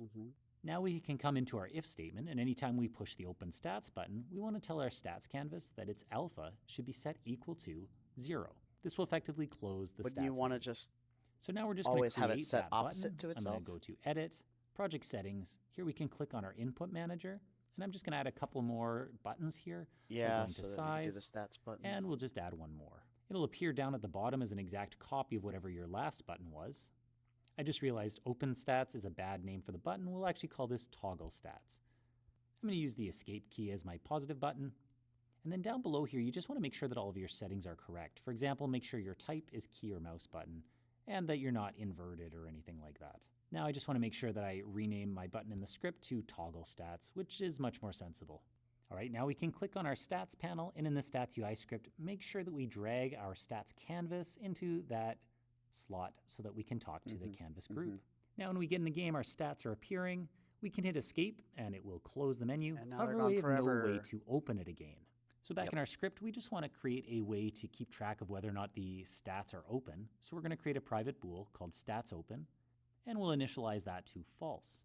Now every time we press the toggle stats button, we're going to check. If stats are open, then we're going to want to set our stats canvas alpha to be 0, meaning it'll close. If it's not open, then we want to set our alpha to 1. Now this will still run into a that makes logical problem where sense. it's only going to work once because it thinks our stats are open is equal to false all the time. So we need to toggle that. So let's add in some brackets here. And now when we close it, we want to make sure that stats open is set equals false. And then we want to do the opposite when we open the inventory. Love when people in tutorials treat basic things like variable, like needing a new step. Turn our alpha to 1, What, but you also mean like make sure when they stats just do open step by equals step? true. And just to be consistent, I'm going to set the bool after toggling the alpha each time. The only setup we have to do now is to go to our canvas and set our alpha to 0 since we did tell it it would be false to begin. Now when we get in the game, we have the ability to use escape to toggle our stats on and off. However, there's a problem in that we can still move. Interesting. I feel like there's a better way to do that logic, though. Let me bring it back up so I can refer to it. I just feel like it should be easier to just simply invert the alpha, right? But I guess if there's other stuff that needs to be changed, like the interactable, but I don't think it was ever interactable. It's just a look. Whatever. We'll just go with it until we know enough to modify it. So let's see. We're doing update here. Private void update, where we're doing if our particular buttons pressed, input get button down,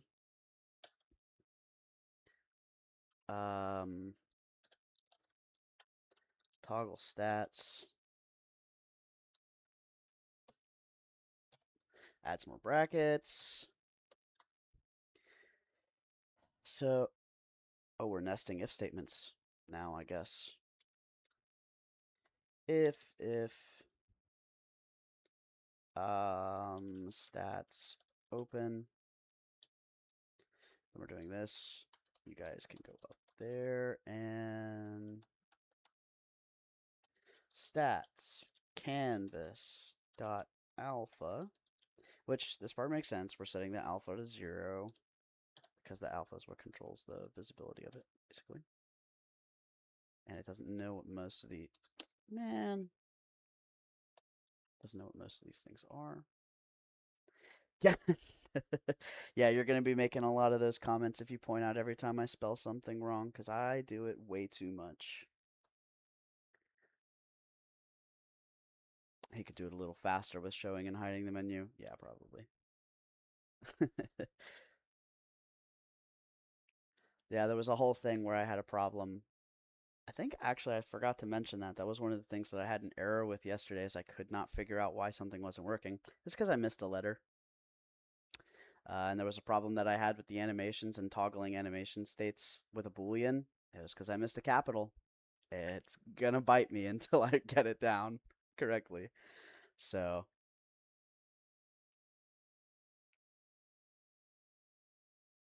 yeah, it's just I don't know. If the typos are actually affecting what I'm working on, then yeah, I gotta fix it because I don't think get button Danu is gonna work like get button down. But yeah, no, if it's like a variable name, whatever. Long as I'm using the same thing. Back to this. We're gonna finish this where he added a Boolean.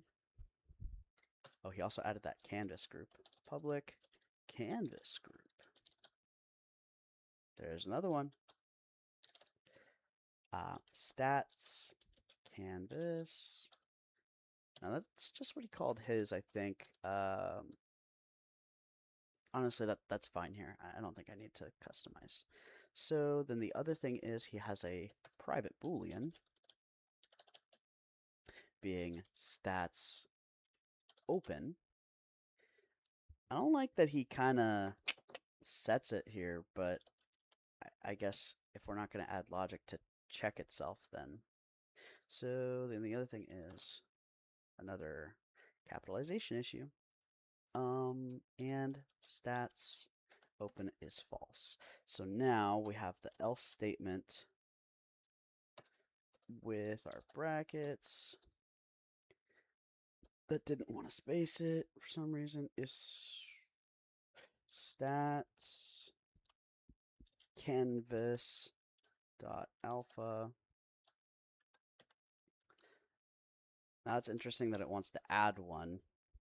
Kind of seems silly, but stats open. Oh my goodness, what is that? That's not even what I typed, is it? Stats open equals true. Ah. So what we got here? Yep. Okay, so we'll save that. And let's see.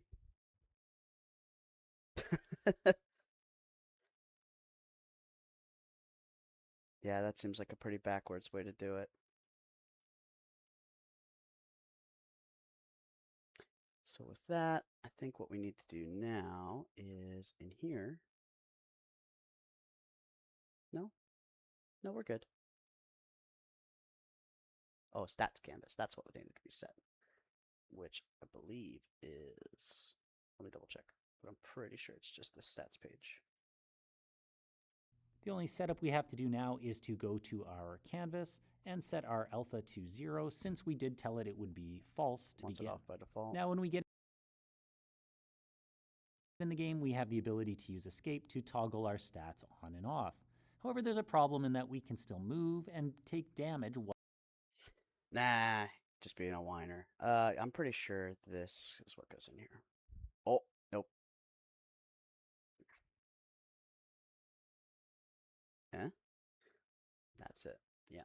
Yeah, genius. Genius move. We'll set this to 0 by default. And the other thing that we need to do is set the control, which I always forget where this is. Yeah. So 32. And we're making another one where this one is called, did we name it toggle like he did? Yes. Toggle stats. States. No states. I don't like escape. I think that's dumb because that's more like a pause menu. But we'll do the pause button is just P. I think everything else in here is fine and won't conflict with that. So we'll close this and give her a try. Oh, wait, I don't want this to be interactable. Missing reference. Something is destroyed.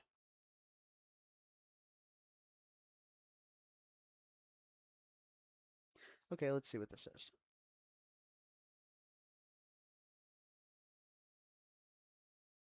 Boy, that's a lot of bullshit. P? Hey, it works. Except we only have damage, not speed. Wait, damage is all the way down here as well. Okay, that's not working right. Double damages and no speed. So let's see, what do we got here? Actually, I don't know. I thought maybe there would have been a duplicate in here by accident, but they're all in order. So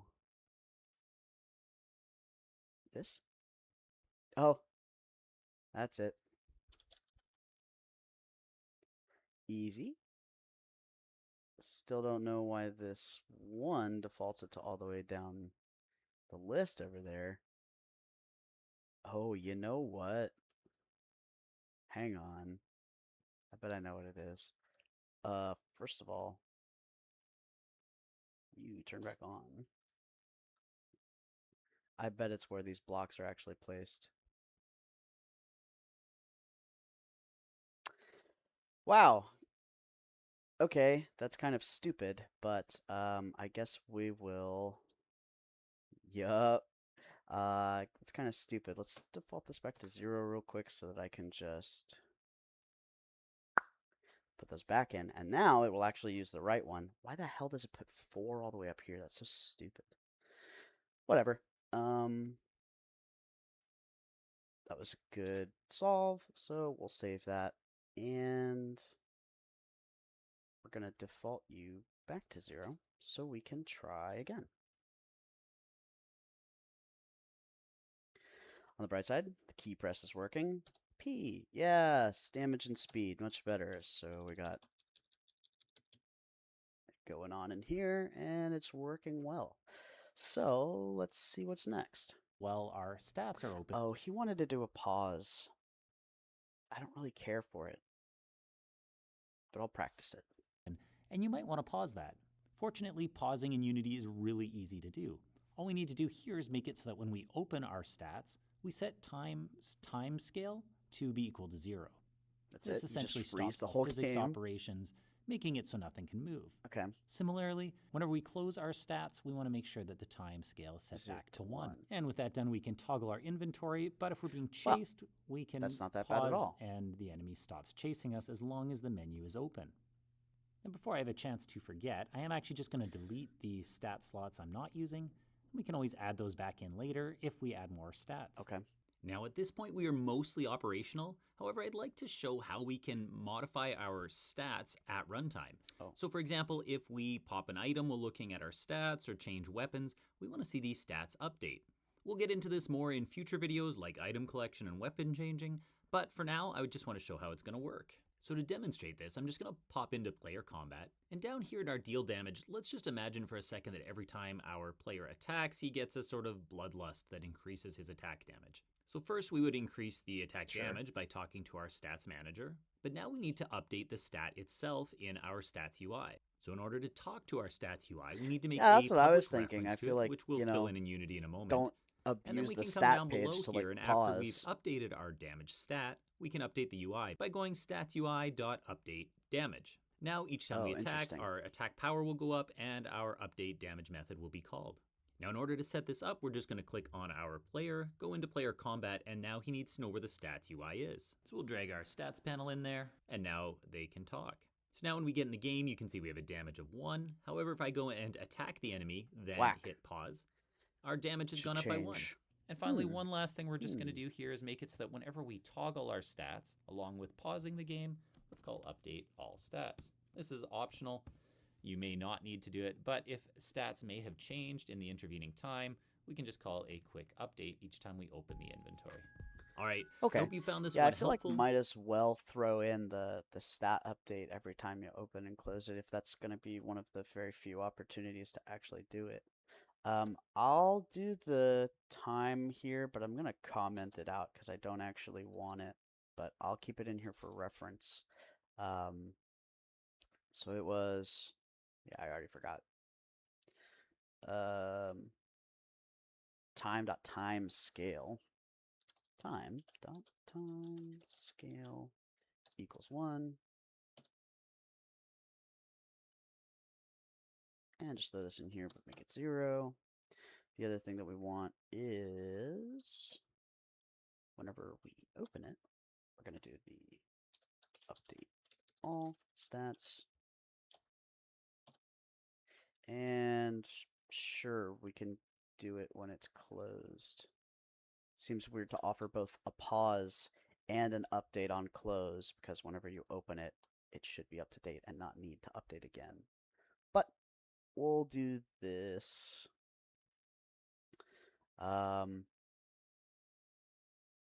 You'll do things like that in other function, but for now, update is good. Okay, yeah, because I know that he's just doing a lot of this for like beginner purposes, which it works for me. But yeah, I have heard so far that there are some other methods that work a little better than update, mostly because update runs off of frames. Either way, um, sounds like you yourself you're pretty experienced with some development stuff. How long have you been doing this?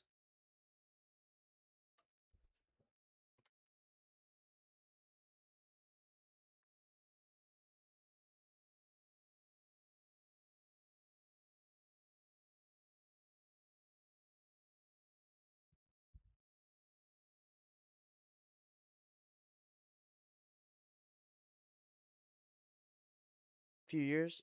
That's good to have some experience.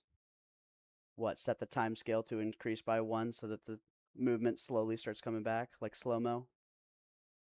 You get kind of a pause.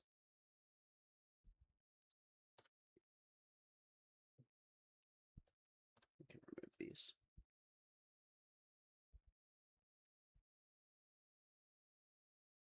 Yeah, right. Better make it fast. Okay, this is good. I'm glad to get another UI. Bullet time? Yeah, I could see that. Stats page. We're going to name this the stats page UI. The other thing, layer UI, layer UI. That's good. Oh, this is locked. Silly goose. Layer. Oh, it is still UI. Okay. What is this?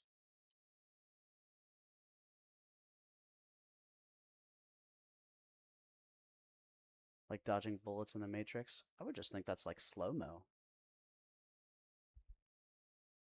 Because if the time scale is increasing back to 1, that's like, hey, you paused for a sec, but it's gonna unpause itself.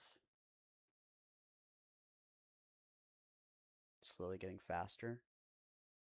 It would kind of remind me of you ever play Red Dead with the damn, what's it called? It's kind of like the bullet time where he does like the aiming. Deadeye? I think it's called Deadeye. I think that gets faster as it goes on, right? Oh well. Next video, I guess, right? Our stats, along with pausing the game, let's call update all stats. This is optional.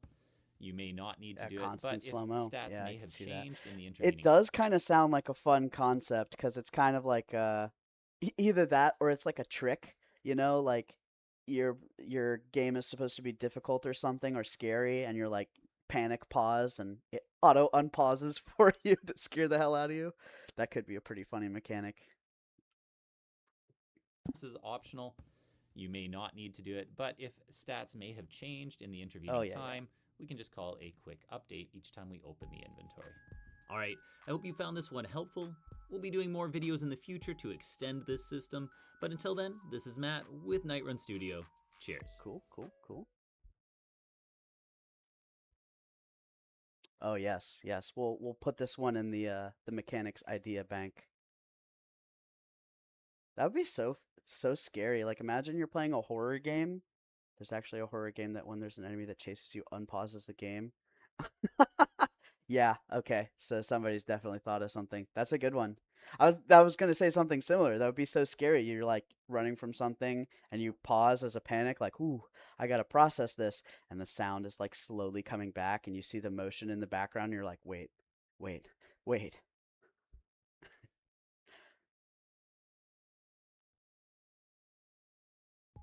Hey everyone, it's Matt. Okay, so let's see. We've got our stats and we've got our stat UI. That's a good combo here. Um, what do we got next? Experience and leveling. This is an 11-minute video. I think this is a good one. We'll run this, and I see these parts here for the next a skill tree. Let's check this one out. Here with Nightrun Studio, and in this video, we're going to look at how to create an Oh, I see the experience XP bar. and That's kind of leveling neat. system, where each time we defeat Oh, an I can enemy, put that we on the other gain side of my experience, sword. and a progress bar tracks our movement toward each level. Let's get started.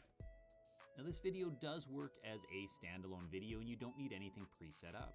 While I do have a health and stats UI here, we won't be interacting with them in this video.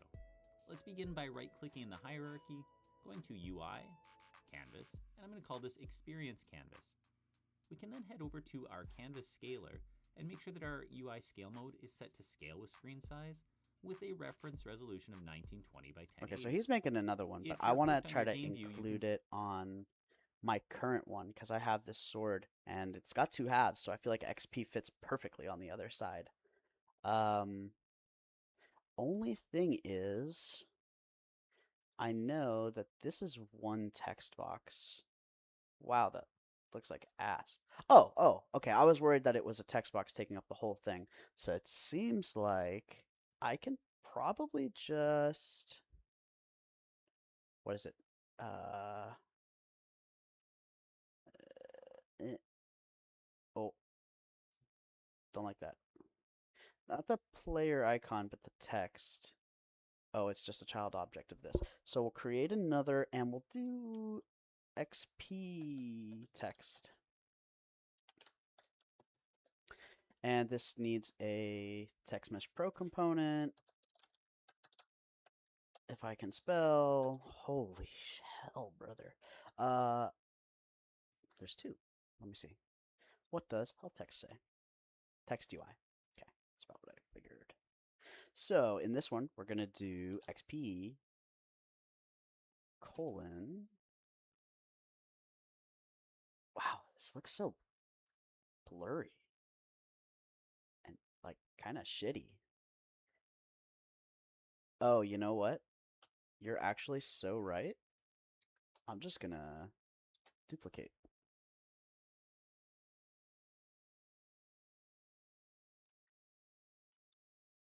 And XP text.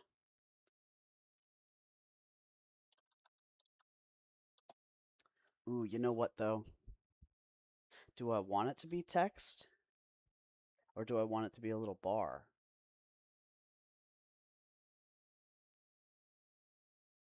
You know what? I think it's going to be more use. Okay, I'm going to do this. XP 0 out of 100. Yeah, especially if I have it scaling. If it gets to like crazy amounts like 1,000, it's going to start breaking.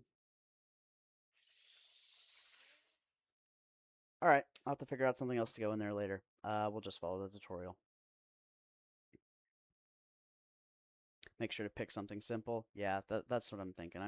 Because I keep distracting myself with trying to make it like, fully fleshed out, but I gotta just keep not doing too much. So let's do what he says. He said, new UI. Ah, hell. I already forgot. While I do have a health and stats UI here, we won't be interacting with them in this video. Let's begin by right-clicking in the hierarchy, going to UI, Canvas, and I'm going to call this Experience Canvas. Okay, so it's got to be a We can then head canvas over as a to our base. Canvas scaler and make sure that our UI scale mode is set to scale with screen size Right. with a reference resolution of 1920 by 1080. If you're clicked on your game view, you can see here what our resolution is in the game currently, and we just want to make sure that it matches what we put as our reference. All this does is make it so that later, if we play this game on a different screen size, all our UI will scale with. I don't know why he's bothering to explain that again. I think an XP bar could fit right under here. And we have some bars.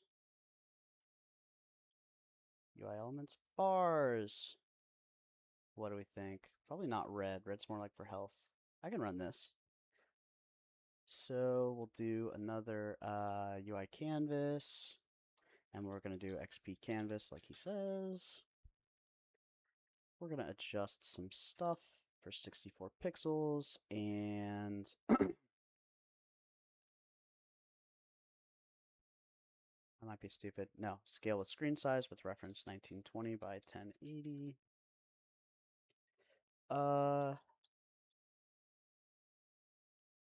Where is it? Center. Move it. Oh, hello. Move it. Nani?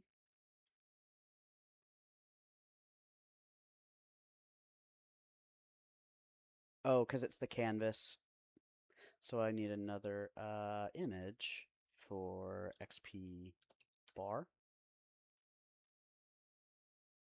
We're going to do you.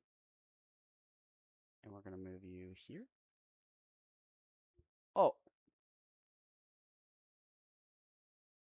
Well. Hang on. This looks ugly as hell. Single. Tight. Do we have to do the thing with the, I think we do. Yeah. Okay, it's got it here. So I think it's got to be 9 sliced like this. So that the brown part, the light brown part here in the middle is not a border because we want these kind of for shading. I think that's good. Try that. Back to you. Still rotated, but we should be able to just, what is it? X? No. Why? Also no. Z. She's backwards. So what is that, 270? Still doesn't feel right. Let's see, we would need it. And so I think that's a flip. Does minus 90 work different? Scale 0. Oh!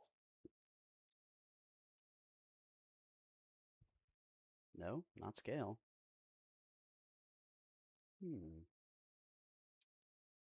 Unless, yeah, no, it's not these. Maybe he mentions this. Wait. Nope. So how about you? Yep.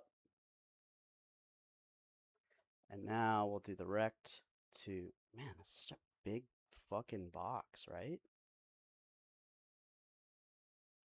Hey, it looks good though. Uh-huh. Actually, let's try to make it somewhat in line with this. Oopsie. Oopsie. Uh-huh. And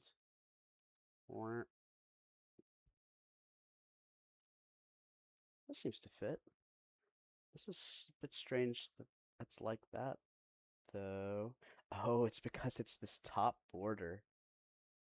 Interesting. Well, then wait, can we undo this crap and just stretch it? Overthinking it too much, huh?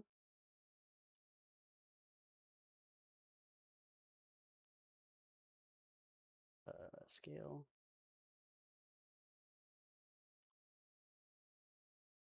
A little too big.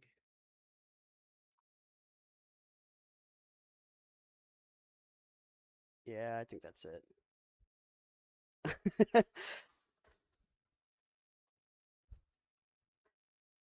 Okay, so how's it look? Does it seem out of place? You know what it needs? It needs a shadow. I bet that would help. So let's do this. Just duplicate it and call it XP bar shadow. And we're just going to take this and move it by like maybe 1. Oh, wait, I forgot. You got to do the order. Like this. And then come in here and set the color to just straight black. This kind of matches the shadow of this. Should it be a shadow or should it be a border? How's it look? It makes it look a shot button. I don't think we're there yet. I think let me try the make it more like a border.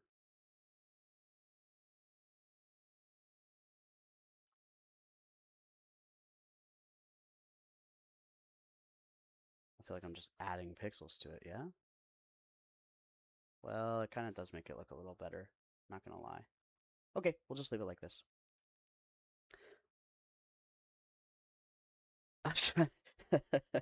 Well, most AAA companies are trying to make a bunch of money. I don't think I'd be doing that for a good while.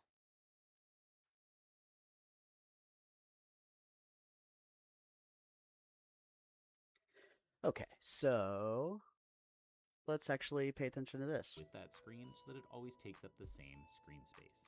Now with that done, we can right click on our new canvas, go to UI slider, and I'm going to call mine experience slider. Is the sound of this video okay? Like, is it not too loud or too quiet? And if we expand this up, you can see that there's a lot going on here. We can actually simplify this right off the bat by getting rid of the handle slide area, as we're not making an interactable UI here. Now I'm going to go to my scene view, double click the slider so I can find out where on earth this thing went, and I'm just going to move mine up underneath you know what? I my guess we did do that a little HPUI different. here. Now the very first thing I'm going to do is just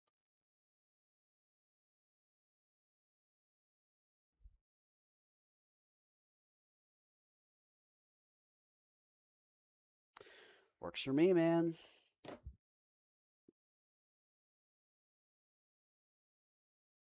I guess I should start over and look with my eyes. this video. Let's begin by right-clicking in the hierarchy, going to UI, Canvas, and I'm going to call this Experience Canvas. We can then head over to our Canvas Scaler and make sure that our UI scale mode is set to scale with screen size Right. with a reference resolution of 19. Resolution is in the game currently, and we just want to make sure that it matches what we put as our reference. All this does is make it so that later, if we play this game on a different screen size, all our UI will scale with that screen so that it always takes up the same screen space. Now with that done, we can right click on our new canvas, go to UI slider. Oh, so he did make it as a slider. Interesting. And if we expand this up, you can see that there's a lot going on here. Well, We can actually simplify this right let off me the keep bat watching. by getting rid of the handle slide area, as we're not making an interactable UI here. Now I'm going to go to my scene view, double click the slider so I can find out where on earth this thing went, and I'm just going to move mine up underneath my HPUI here. Now the very first thing I'm going to do is just go to the slider. Because he's probably going to give it a itself, background, essentially just which is houses like what the I slider did. component. And then I here could you just can put a see slider that if inside we of slide it. our value, the slider just goes across. And so in this video, we'll be coding our UI to actually fill up as we gain experience. Okay. The one other thing we want to do here is just go to our rect transform and set the size for this slider. I'm going to go with 550 by 60, as I think that's going to look quite nice underneath our health UI. Now the background is just the bar that will appear when our experience bar is empty. And so here I'm just going to set mine to a sort of dark gray colors. I think that's going to look pretty nice. In game view, we can see how that will look. Now at the moment, this is set to stretch to fill the entire slider area. However, it's only set horizontally. So let's just click on our anchor presets here, and let's just expand it in all directions.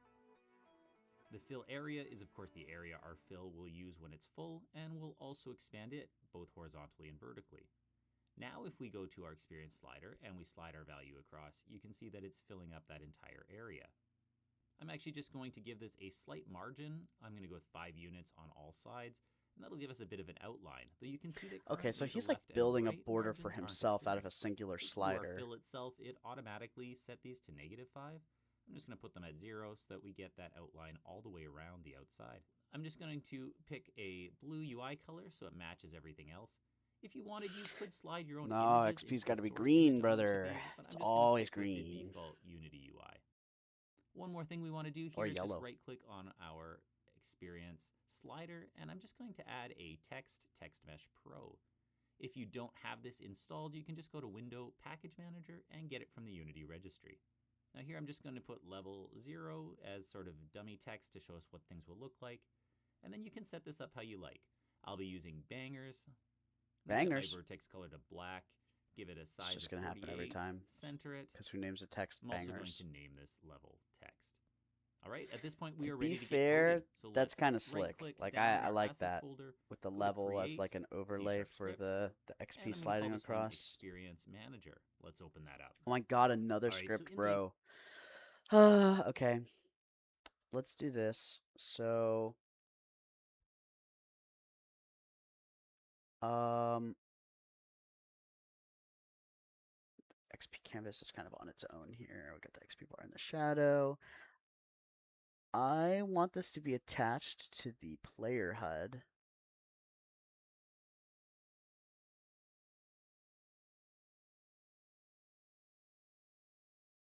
Make your own font. The game will sell. I could see it like a little self plug. Okay, so I instantly regret doing that because what the fuck is that? Do I like what the hell? I don't really know. What if I do this?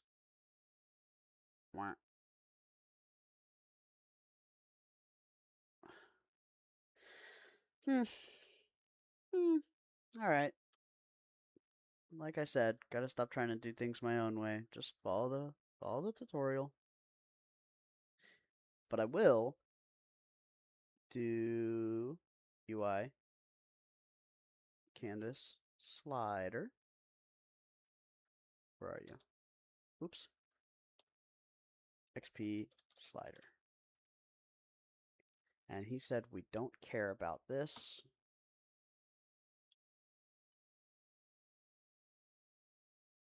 Where are you? Wait.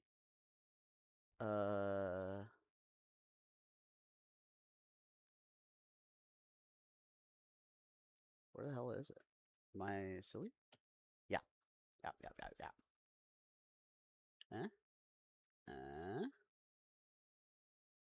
So let's give her a bit of a first things first. Give her a bit of a stretch into this.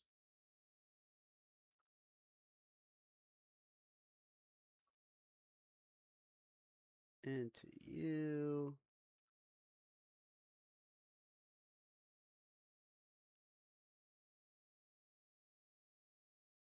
Okay.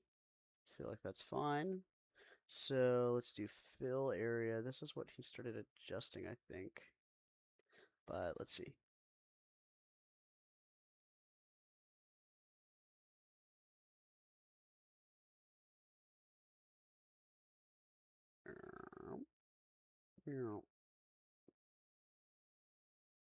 Weird.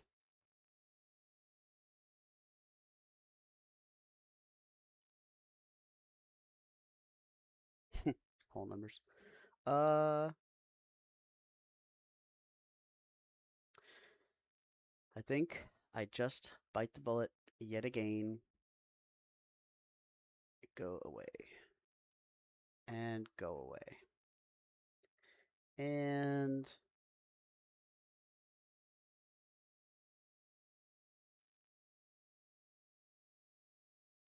learning is definitely better than confusing myself. So let's go back and see what he did. Oh, right. He did some anchoring. Our UI to actually fill up as we gain experience. The one other thing we want to do here is just go to our rect transform and set the size for this slider. I'm going to go with 550 by 60, as I think that's going to look quite nice underneath our health UI. He likes Now, to the set background his is in just there the bar that will manually. appear when our experience bar is empty. And so here I'm just going to set mine to a sort of dark gray colors. I think that's going to look pretty nice. In game view, we can see how that will look. Now, at the moment, this is So again, we'll just. I must have pressed a different color than he did. I think that's going to look pretty nice.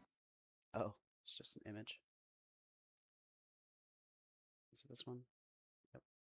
Beep.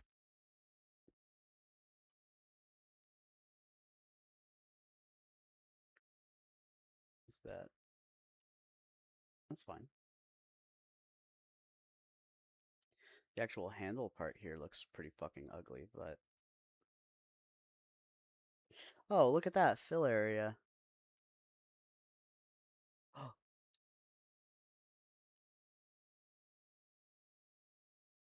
Oh, this is the fill? Can I?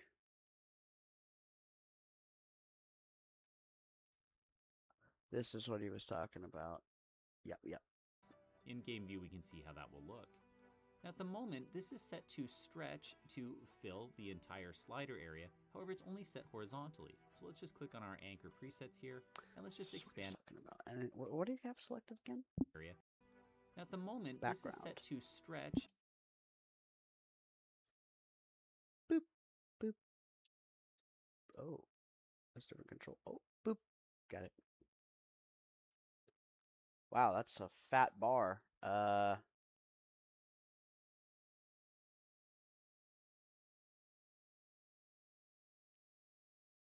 And that's right. Same thing for this. Uh-huh.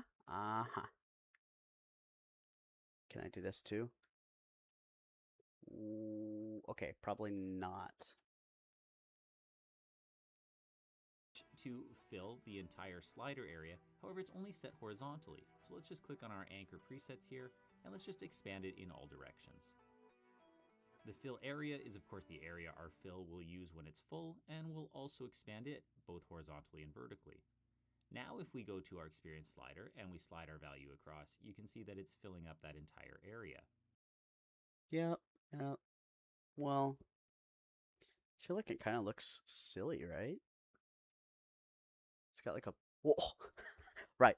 That's because I was a silly goose and I changed something. Didn't I? Did. Okay, so.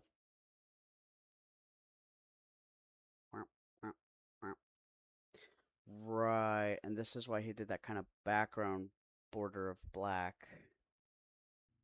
I'm actually just going to give this a slight margin. I'm going to go with 5 units on all sides, and that'll give us a bit of an outline. Though you can see that currently the left and right Weird. margins aren't appearing. So let's go to our fill itself. It automatically set these to -5. I'm just going to put them at 0 so that we get that outline all the way around the outside. I'm just going to pick a blue UI color so it matches everything else. If you wanted, you could slide your own images into the source image on each of these, but I'm just going to stick with the default Cool. Unity UI. One more thing we want to do here is just right-click on our experience slider, and I'm just going to add a text mesh pro. If you don't have this installed, you can just go to. Okay, so run that back. He did fill area. He added some padding. Yeah, that's kind of cool. That's a neat feature. Like if you had a XP bar that's supposed to like represent an image when it's at max or like close to max level, that could be pretty neat. Uh, oh gosh, I think I forgot it. Oh, it's these. It's 5 units. Oh, that was cool. Look at that. It like shows you the. Oh, that's cool. That's actually really cool. Okay. 5 feels like a bit much then.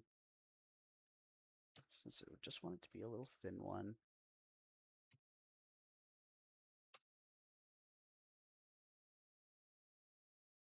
Okay. I click something else.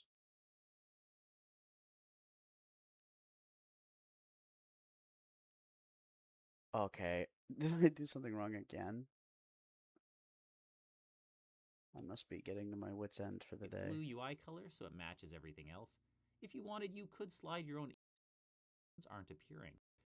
Our experience slider and we slide our value across, you can see that it's filling up that entire area. Yes, yes, yes. I'm actually just going to give this a slight So he margin. did it to fill I'm going to area. go with 5 units on all sides, and that'll give us a bit of an outline, though you can see that currently the left and right And margins then he does it aren't to fill. appearing. So let's go to our fill. So he adds the padding to the fill area, which is what I did. 3. And then to the actual fill itself. But I don't seem to have that. Oh, wrong one. Fill itself, it automatically set these to -5. I'm just going to put them at 0 so that we get that outline all the way around. Okay, screw it. We'll just try it. Set it 0. 0. Yeah, it does have those borders. So now when I go to this, what do we see? Yeah. Yeah. It's a bit too small for text. Yeah, it's a bit too small for text.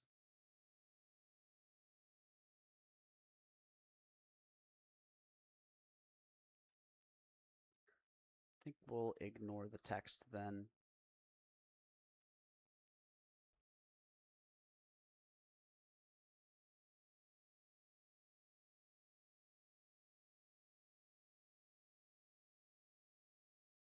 Do I want to try to turn this on then?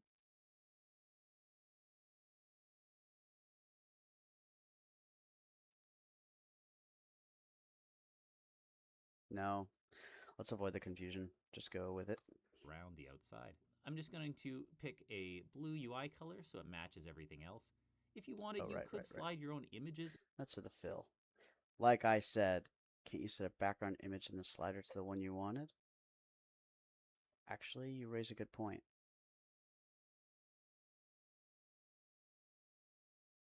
So this bar, yeah, it is this bar. So let's try this. Background, lock it. I guess not. Oh, what did I do? Undo that. Oh wait, can I just...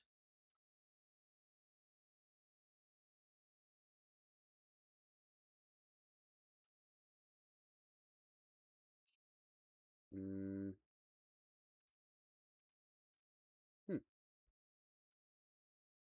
Kind of seems like it did nothing. Can I... No, doesn't seem to do anything. What if I scale it? What does this do? What the...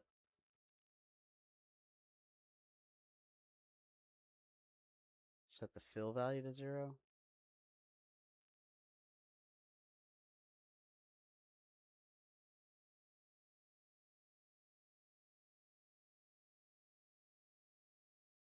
Am I fucking locked?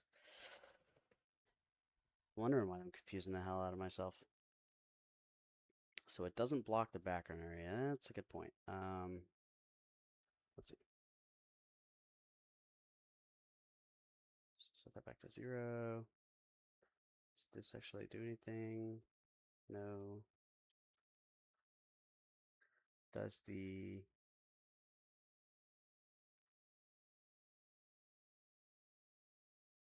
You know what? I think that's another one. But we'll just have to.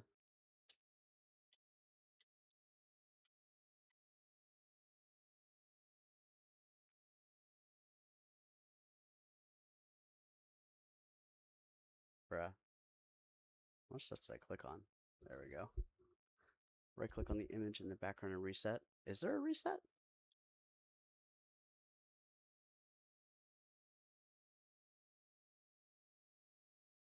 Yeah, I thought that maybe it was getting tinted too, but I didn't know what the default color was, like if it was supposed to be white. How does black look? Actually, black looks a little more slick. We'll leave that as the backup.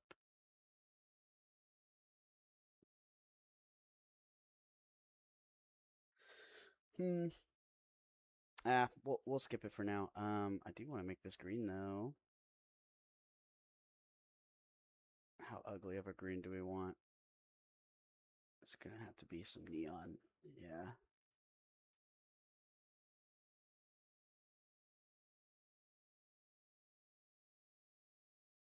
Oh yeah. That's it, baby.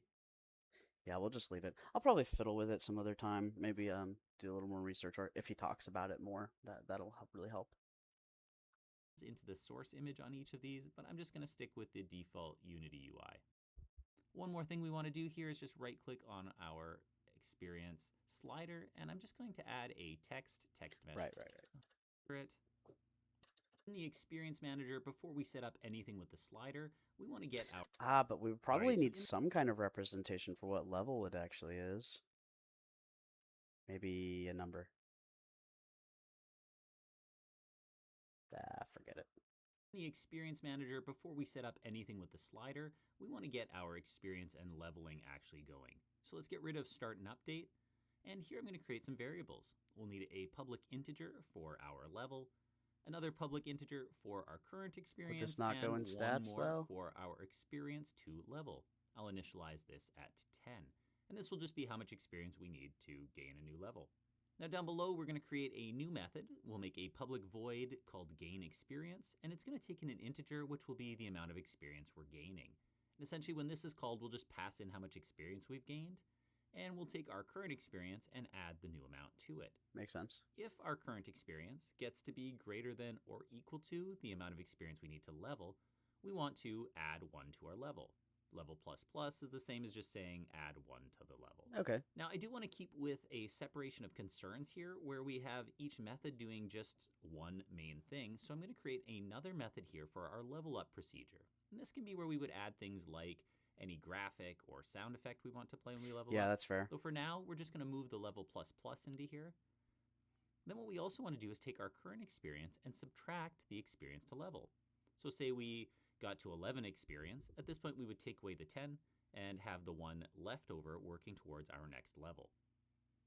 Now at this point, we want to actually have our experience to level scale so that it's not always the same amount for each level.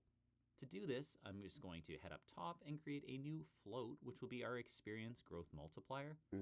I'll make mine 1.2, which essentially just means it's going to go up by 20% each time. Okay. But you can pick whatever number you like. So our experience level is going to be equal to, and here we're going to use a math function, which is just round to integer. After all, our experience is an integer, so we don't want decimals floating around. Sure. And then in here, we're just going to take our experience to level and multiply it by the growth multiplier. That makes sense. Essentially just making it grow by 20% each time. Now this done, we just need a way to test it. So I'm going to add back our update method. And here I'm just going to check. So if input.getKeyDown, here I'll use the key code return. So essentially if I push the return key, we're just going to call the gain experience method and pass in to experience. Oh, I see. So now in Unity, I can click on the experience canvas, add that experience just for manager. testing purposes. And while our UI won't work yet, we can hit play. And each time I hit return, we'll see that our current experience goes up by 2.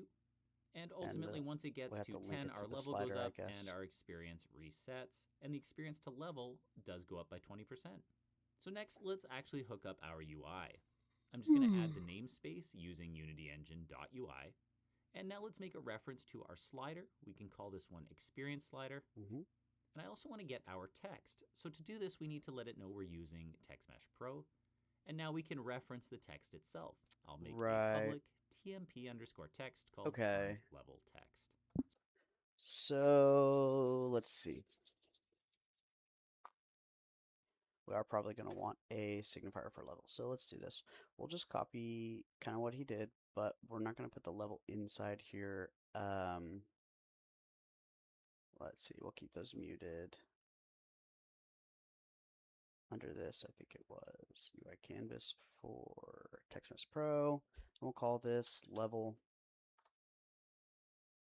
And I'm just going to put a fat 1 in there. But I need to F footer here. Let's make the text box this area. And we're gonna do, what's the text that we do? Oswald. Lovely. We're going to make you centered. And pretty inglorious right now. We'll do, oh, it looks like it's already got a underlay. Did I copy it off something? I must have.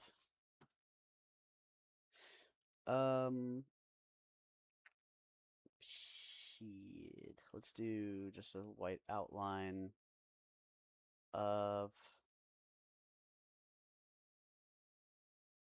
yeah. Do we want white? Looks like butt. A little thicker. A little thicker. 0.1. That's better. I feel like it needs a background image or something. I think I could probably put that in. That doesn't seem like doing too much. An image for level background. Yeah, I think I like the image better because the shadow feels like it still doesn't make it pop enough. Let's see. So we do a tiny scroll. Like you?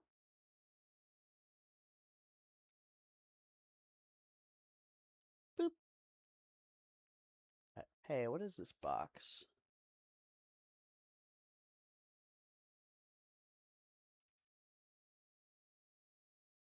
I can smell you.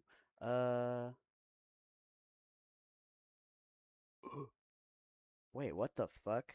What is this? Huh? Oh, it's gone.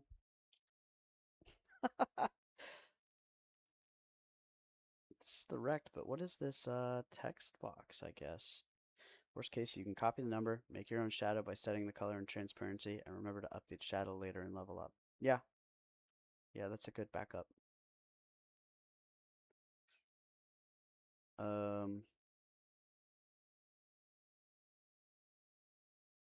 What was I thinking? Right. This stupid. I'll just make this match this, and take the whole thing and put it back to where it was.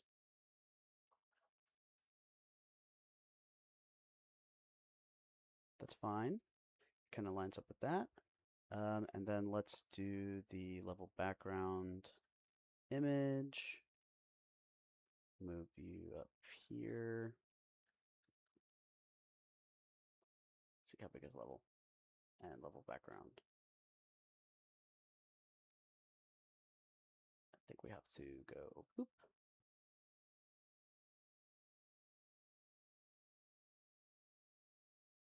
Oh.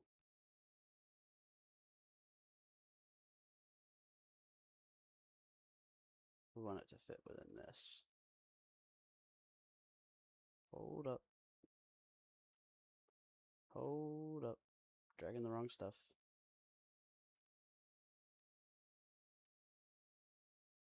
There we go. How do we look? Text's probably a little big. Let's try 32. Looks nice. And how does it look if we do something with double digits? Let's try 22. Yeah, that kind of fits.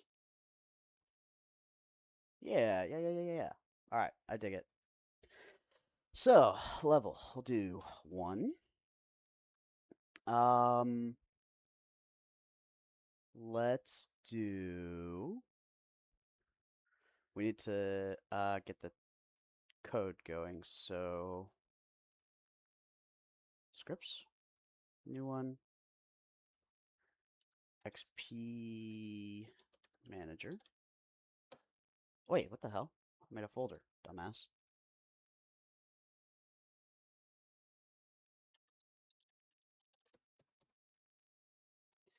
And he keeps updates, so let's pull this up and let me just slide this over so I can just see what we need.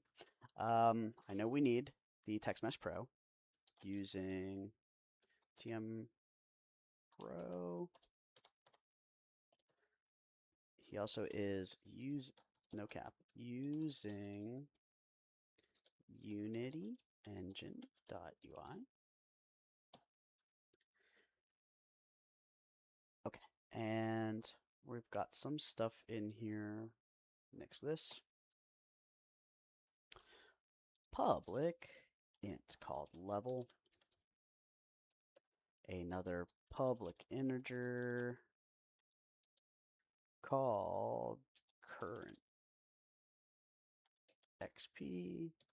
Another one called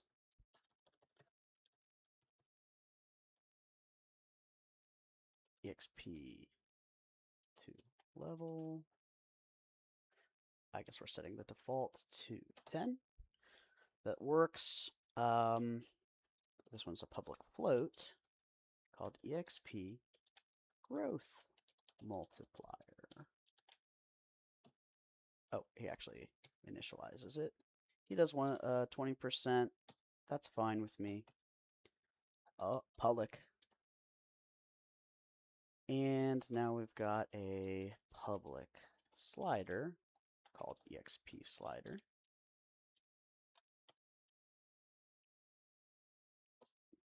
And we've got the public text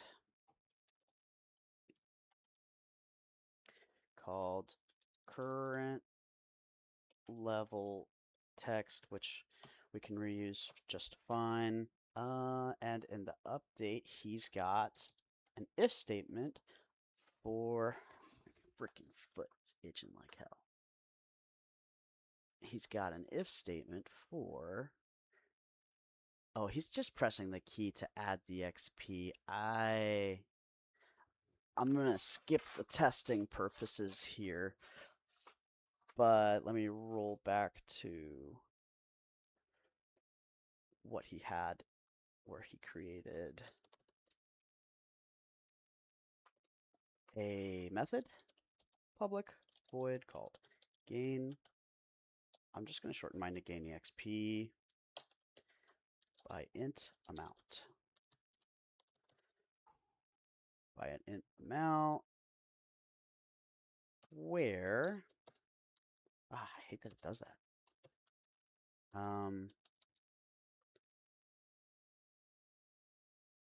Current XP is added to amount, and if current XP, oops, if shit, current XP is greater than or equal to XP to level. I don't like these here. Level up. Oh, wait, no, he actually ended up making another one shortly after this. Let me play this. So I'm going to create another method here for our level up procedure. And this can be where we would add things like any graphic or sound effect we want to play when we level up. Though for now, we're just going to move the level plus plus into here. Then what we also want to do is take our current experience and subtract the experience to level. So say we got to 11 experience. At this point, we would take away the 10 and have the 1 left over working towards our next level. Now at this point, we want to actually have our experience to level scale so that it's not always the same amount for each level. To do this, I'm just going to head up top and create a new float, which will be our experience growth multiplier. I'll make mine 1.2, which essentially just means it's going to go up by 20% each time, but you can pick whatever number you like. So our experience level is going to be equal to, and here we're going to use a math function, which is just round to integer. After all, our experience is an integer, so we don't want decimals floating around. And then in here, we're just going to take our experience to level and multiply it by the growth multiplier, essentially just making it grow by 20% each time. Now with this done, we just need a way to test it. So I'm going to add back our update. Yeah, I don't care about that. And here I'm just going to check. So if with that done, down, we'll save this. I'm just going to pop back into, wait, what does he attach it to essentially actually? if I push the return key, we're just going to call the gain experience method and pass in 2 experience. Oh, did I miss one? So now in Unity, I can click on the experience canvas, I must have missed, add that experience manager, and while our UI won't work yet, we can hit play, and each time I hit return, we'll see that our current experience goes up by 2. And ultimately, once it gets to 10, our level goes up and our experience resets, and the experience to level does go up by 20%. So next, let's actually hook up our UI. I'm just going to add the namespace using UnityEngine.ui. And now let's make a reference to our slide. So to do this, I'll make a new method for this. I'm going to call this one update UI, and each time we want our UI to change, we'll call this method. So here, we're just going to get our experience slider and set its max value. Now, if we go in Unity and look at it, you can see right now it's set between 0 and 1. Yeah. But we want this to automatically change so that the max value is always the same as our experience to level. Yeah. We also want to set our current that value makes sense. to always be equal to whatever I was wondering how you do that. Is. Finally, we'll take our current level text, which is just the Text Mesh Pro component, and we want to look at the text specifically on it and make sure that it always says level, space, and then lists our current level. Now we'll want to call this right at Okay, now this makes perfect sense. So let's pull this up and go ahead and get this method in here. Public void update UI.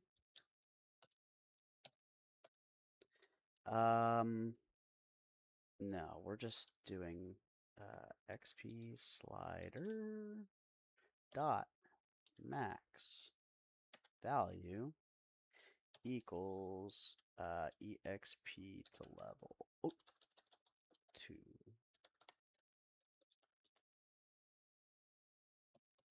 Next is exp slider, not min value, but value is equal to current XP, and current level text dot actual text is equal to what? No. I don't actually want this because it's just a number. It's equal to level. No? Why not? Cannot implicitly convert int to string. Well, it's not supposed to be a string. Do I just... No. Fuck.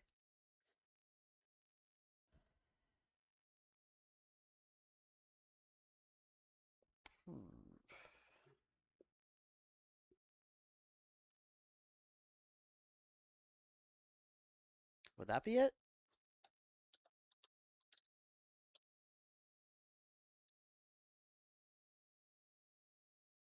Valid expression. Is it just parentheses? No. Man, shit. I feel like this,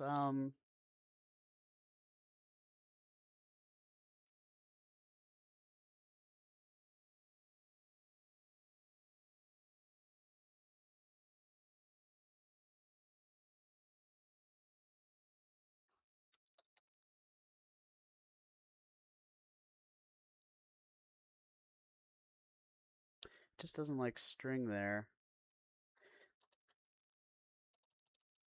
How can I just pass this number? I mean,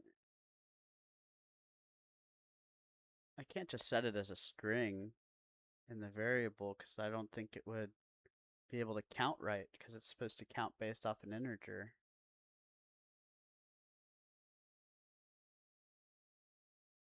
There's got to be a way. I mean, can I just do this? I mean, this is literally going to pass the word level. You might be, that one might be it. Yeah.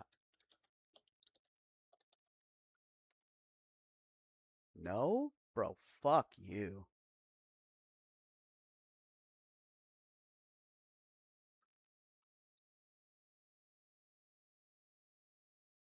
Oh, you think? Oh, right, because I guess it's a method. Good looking out. Good looking out. Yeah, that would have took me a sec. Okay, that's good to know. So the toString is a default method that's in there. It's in the namespace of the Unity engine, I think.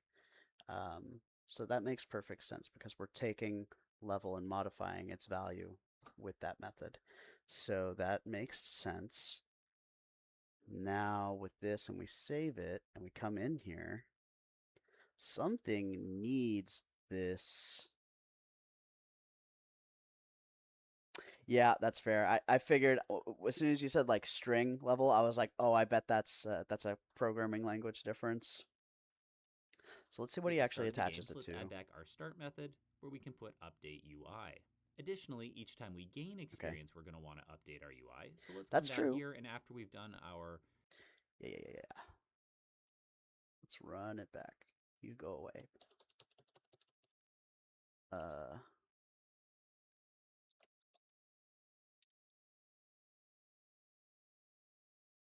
wait, Nani? Is it supposed? Do I have insert on? Is it supposed to be a public void? I suppose I could just look. Private. Wait, change of experience and check for a level up, we'll update the user interface. brother, just show me. Private void start and update. Got it. I should know this by now. Private void start. Private void update. And in this, we're doing update UI. And we don't want to do this continuously. What does he say to do? An update. Oh, no. Additionally, each time we gain We gain experience, we're XP. going to That's what it was. That makes perfect sense. So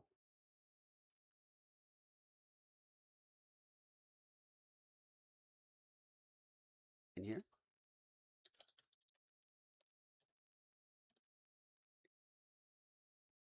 want to update our UI. So let's come down here, and after we've done our oh, change of just no, that makes way more sense.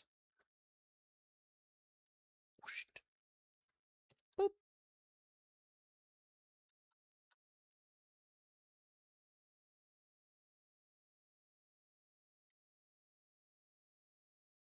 experience and check for a level up, we'll update the user interface. Alrighty. We're ready to test again, but there's a little setup. We need to make sure that our slider is in that box so the experience manager can talk to it, and do the same with our level text. Now in play mode, we can hit return to see our bar slowly increase. It resets each time we level and our text increases. You can also see that I'm having to hit return more each time because our multiplier keeps working and our experience to level is more each time. All right, all that's left now is to show how we can hook this up so that, say, Okay, brother. Yeah, let's just finish it off then with the Unity components, which should be. Boop. Wait.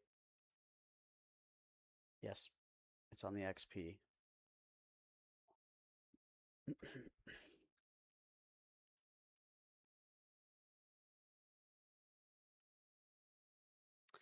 Yeah, I probably should. XP Manager goes on the XP canvas. Level is 0, so the expand this level background. No, we want the level. I guess I should put level text. The level text. So we'll lock the canvas so that we can get the level text in there as this, and the slider in there. Actually, what is it? This? Oops. Yes. So with those attached, this is good. Minimize this. I'm gonna do just a section.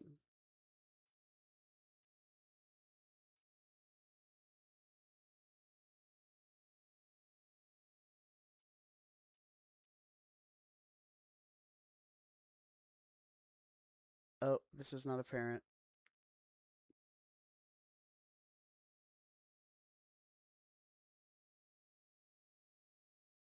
Just put all this stuff together.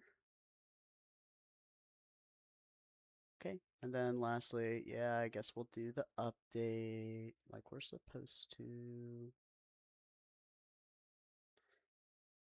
We're just calling the method with a number. Gotcha.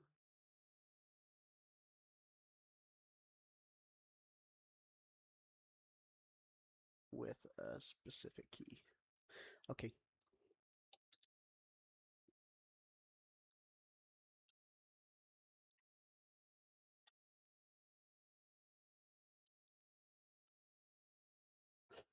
He's got it for me.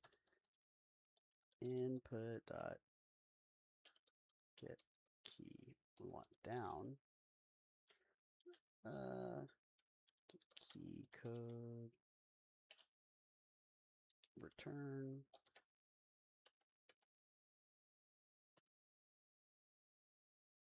Yep, and then call gain XP pass 2. Yeah, let's do 3 to make it a little faster. Okay, let's run it.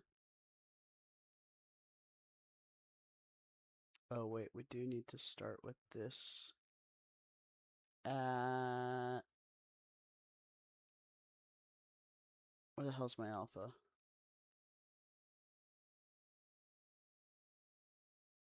Oh, it's this one, isn't it? No? Yes? Bro. This is my one big problem is I lose everything.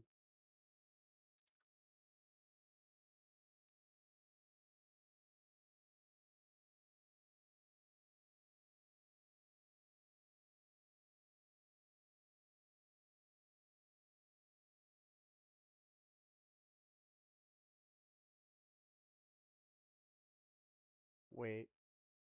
It's locked again. God. Just can't get her down. Okay.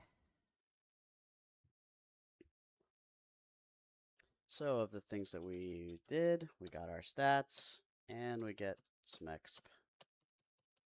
Works right. Let's get to double digits, baby.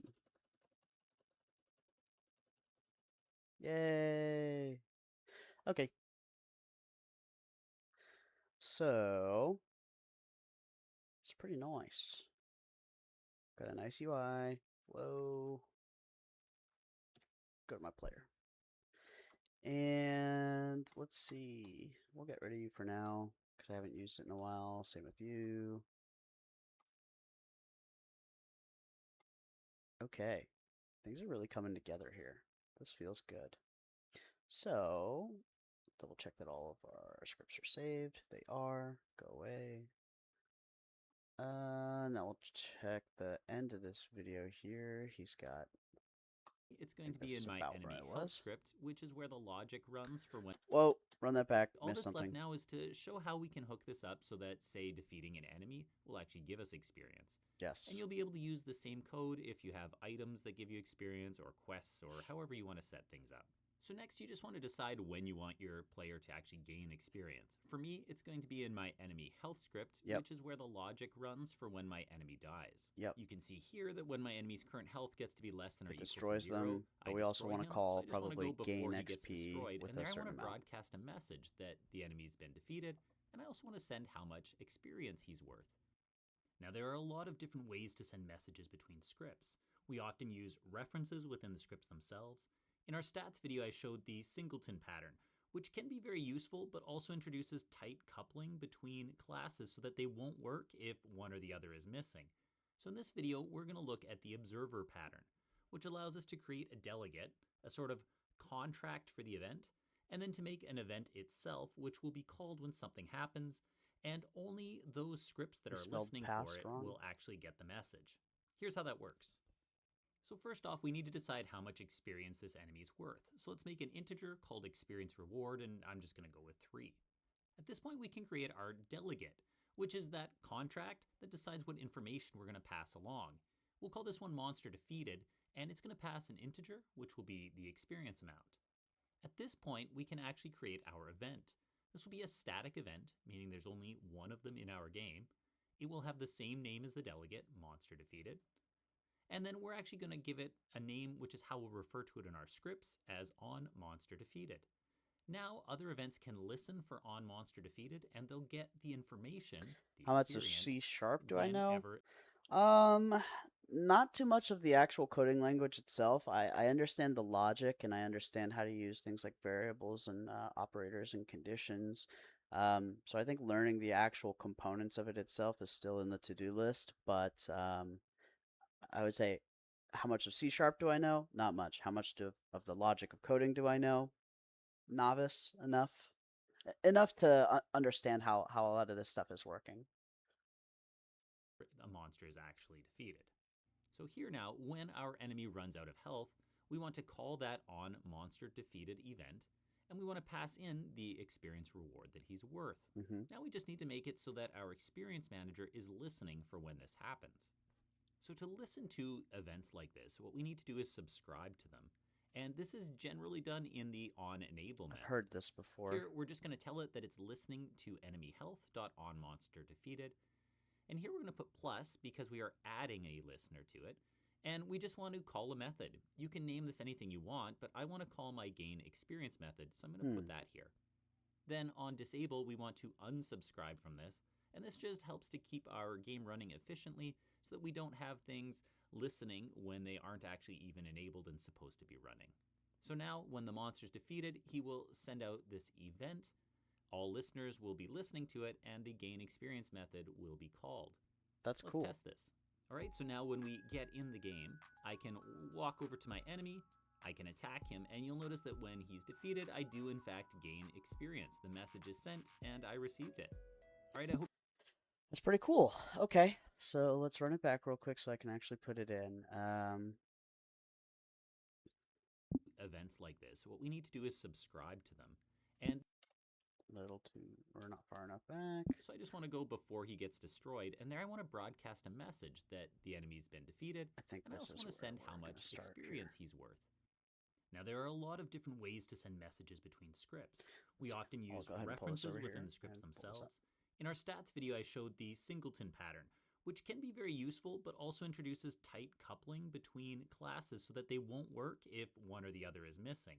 So in this video, we're going to look at the observer pattern, which allows us to create a delegate, a sort of contract for the event, and then to make an event itself, which will be called when something happens, and only those scripts that are listening for it will actually get the message. Yep, come on. Here's how that works. So first off, we need to decide how much experience this enemy is worth. So let's make an integer called experience reward, and I'm just going to go with 3.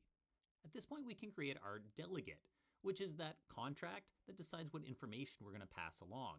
We'll call this one monster defeated, and it's going to pass an integer, which will be the experience amount. At this point, we can actually create our event. This will be a static event, meaning there's only one of them in our game. It will have the same name as the delegate, monster defeated. And then we're actually going to give it a name, which is how we'll refer to it in our scripts, as on monster defeated. Now, other events can listen for on monster defeated, and they'll get the information, the experience, whenever Don't want to miss it. Oh, jeez. That scared the hell out of me. Thanks for the follow, man. Public delegate. Okay. Very, very clever. Very clever.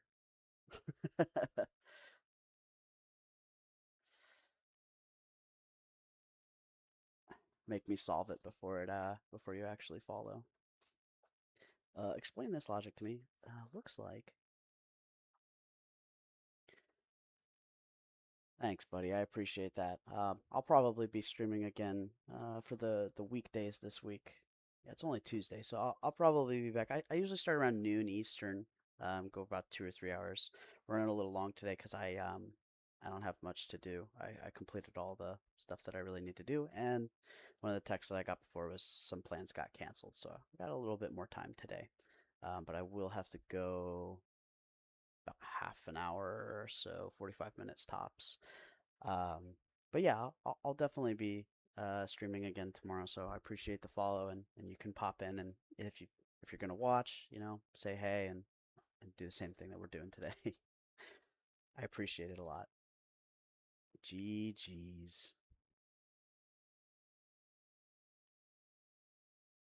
GG easy. What was I doing? Event. Monster defeated. On monster defeated. And The defeater. monster is I hardly actually know her. defeated. So here now, when our enemy runs out of health, we want to call that on monster defeated event, and Oops. we want to pass in the experience reward that he's worth. Now we just need to make it so that our experience manager is listening for when this happens. So to listen to events like this, what we need to do is subscribe to them. And this is generally done in the on enable method. Here we're just Oh, wait, I missed what script he moved over to. It's the EXP manager. That makes perfect sense. I'll have the pre-exams in the next 3 days, so I'll join after if you'll still be working on the game. Yeah, I'll be working on this. What's those pre-exams for? You in college or university?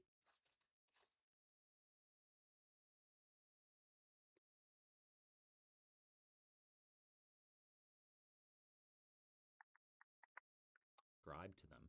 And this is generally done in the on enable method. Here we're just going to tell it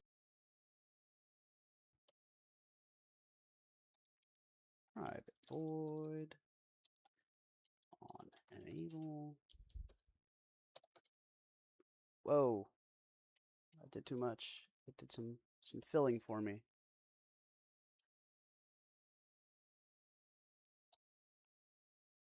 I didn't see it.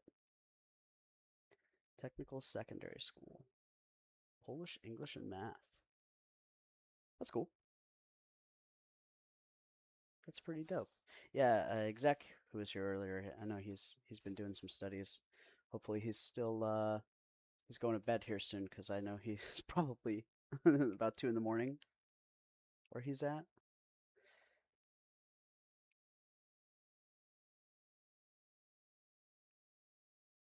that it's listening to enemy health.onMonster defeated. And here we're going to put plus because we are adding a listener to it. And we just want to call a method. You can name this anything you want, but I want to call my gain experience method, so I'm going Got to put to that get the here. order right. Then I on messed that up disable, we want before. to unsubscribe from this. And this just helps to keep our game running efficiently so that we don't have things listening when they aren't actually even enabled and supposed to be running. Okay, so what are we doing wrong already? Private void on enable.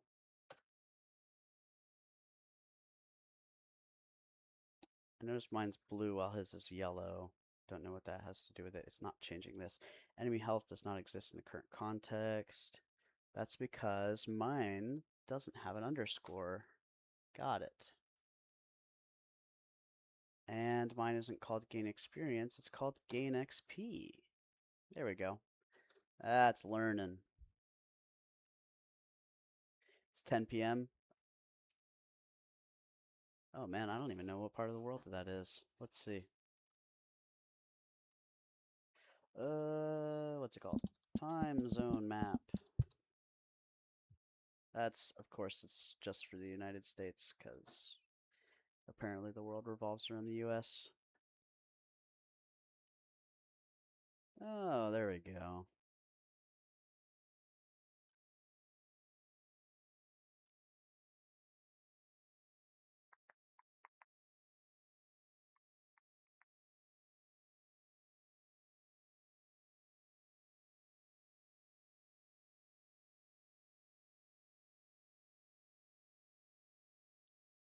A little bit of Eastern Europe.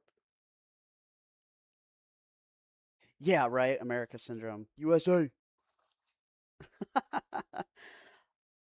Let's see. And then he duplicates this one with the disable in kind of the opposite on disable. And then we don't need to. Hey, Zach. Coming back as we start talking about America syndrome, or are you just very unhappy that you're still awake?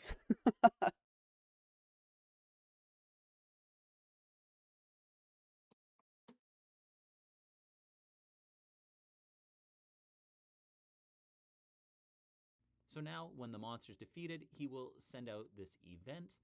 All listeners will be listening to it, and the gain experience method will be called. Let's test this.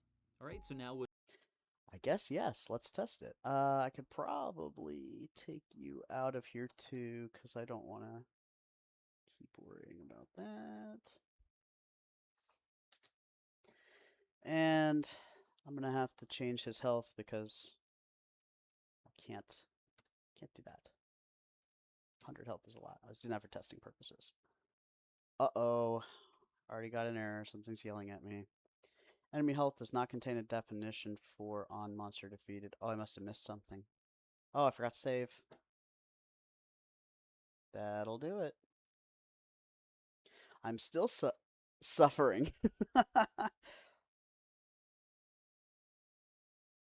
Thanks, exec. You take care. Get some rest, buddy. Okay, we got that error to go away. So now let's see if I can whoop this boy's butt and get my XP.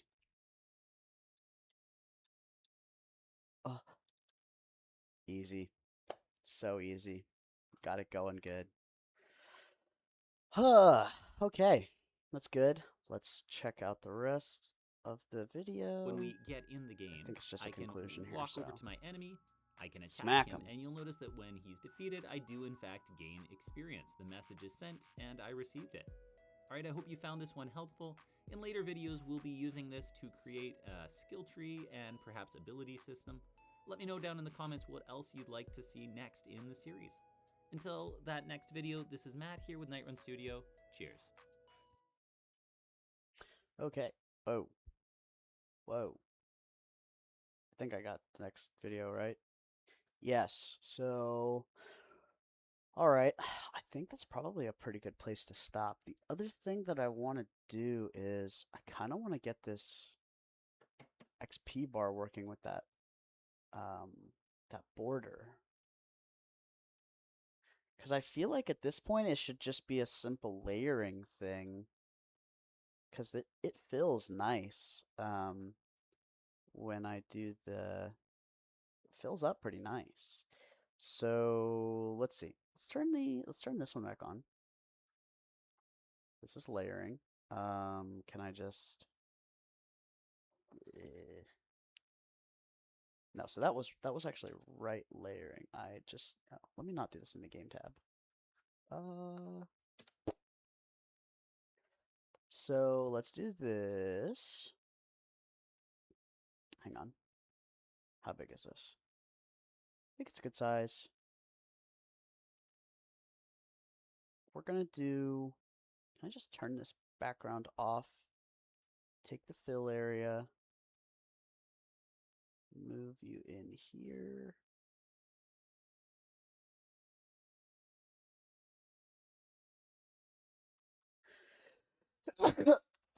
Excuse me. And we're safe. Stretch this to fit right, including you. And you. How does this look? Failure. No. Slider. Wow.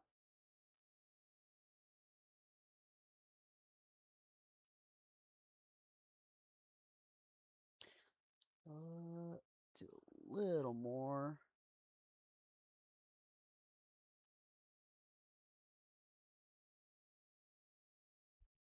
I think that's good. Let's see what it looks like. Oh yeah. Yes. Okay. Yeah, I guess we were close. Um, Now let me turn this on. Give it a little thicker border. Check it out. Too thick on the left side. Dummy thick. Uh, little smaller. Huh?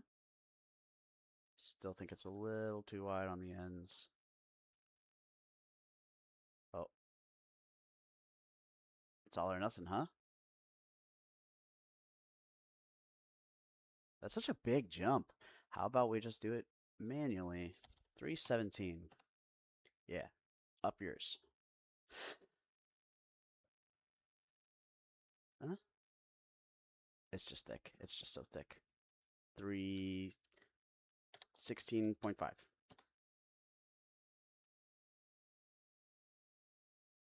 Yeah, I think that's good. All right, I think that's good. I'm just gonna remove that. Yeah, yeah. Okay, so last thing, pull player back into frame, so I leave off in the same spot, and game. Game look good. Yeah, all right. So, yeah, since that was pretty easy to fix, let's see. 3.5 hour stream. It's a good day. It's a good day. Got a lot of stuff done. We got some, let's see, I think about 3 or 4 tutorials. 4 tutorials done. Yesterday's errors are fixed, and we left off with no errors today, so that's good. Good night, Nee. Thanks for popping in. Thanks for the follow. Glad we were able to work on some of this together. That was pretty fun. Gonna close up shop here in a second. So thanks again for popping in. But I think, yeah, I think we'll go ahead and call it here as well. Exec, if you're still there, perchance, thanks for popping in again. Tonkers, glad to see you again from yesterday. I appreciate the support here and the contributions. So I'll see you guys tomorrow. Um, we'll keep working on this. Looks like we got a skill tree ahead of us. That sounds like fun. So see you guys. See you guys around. Have a good one.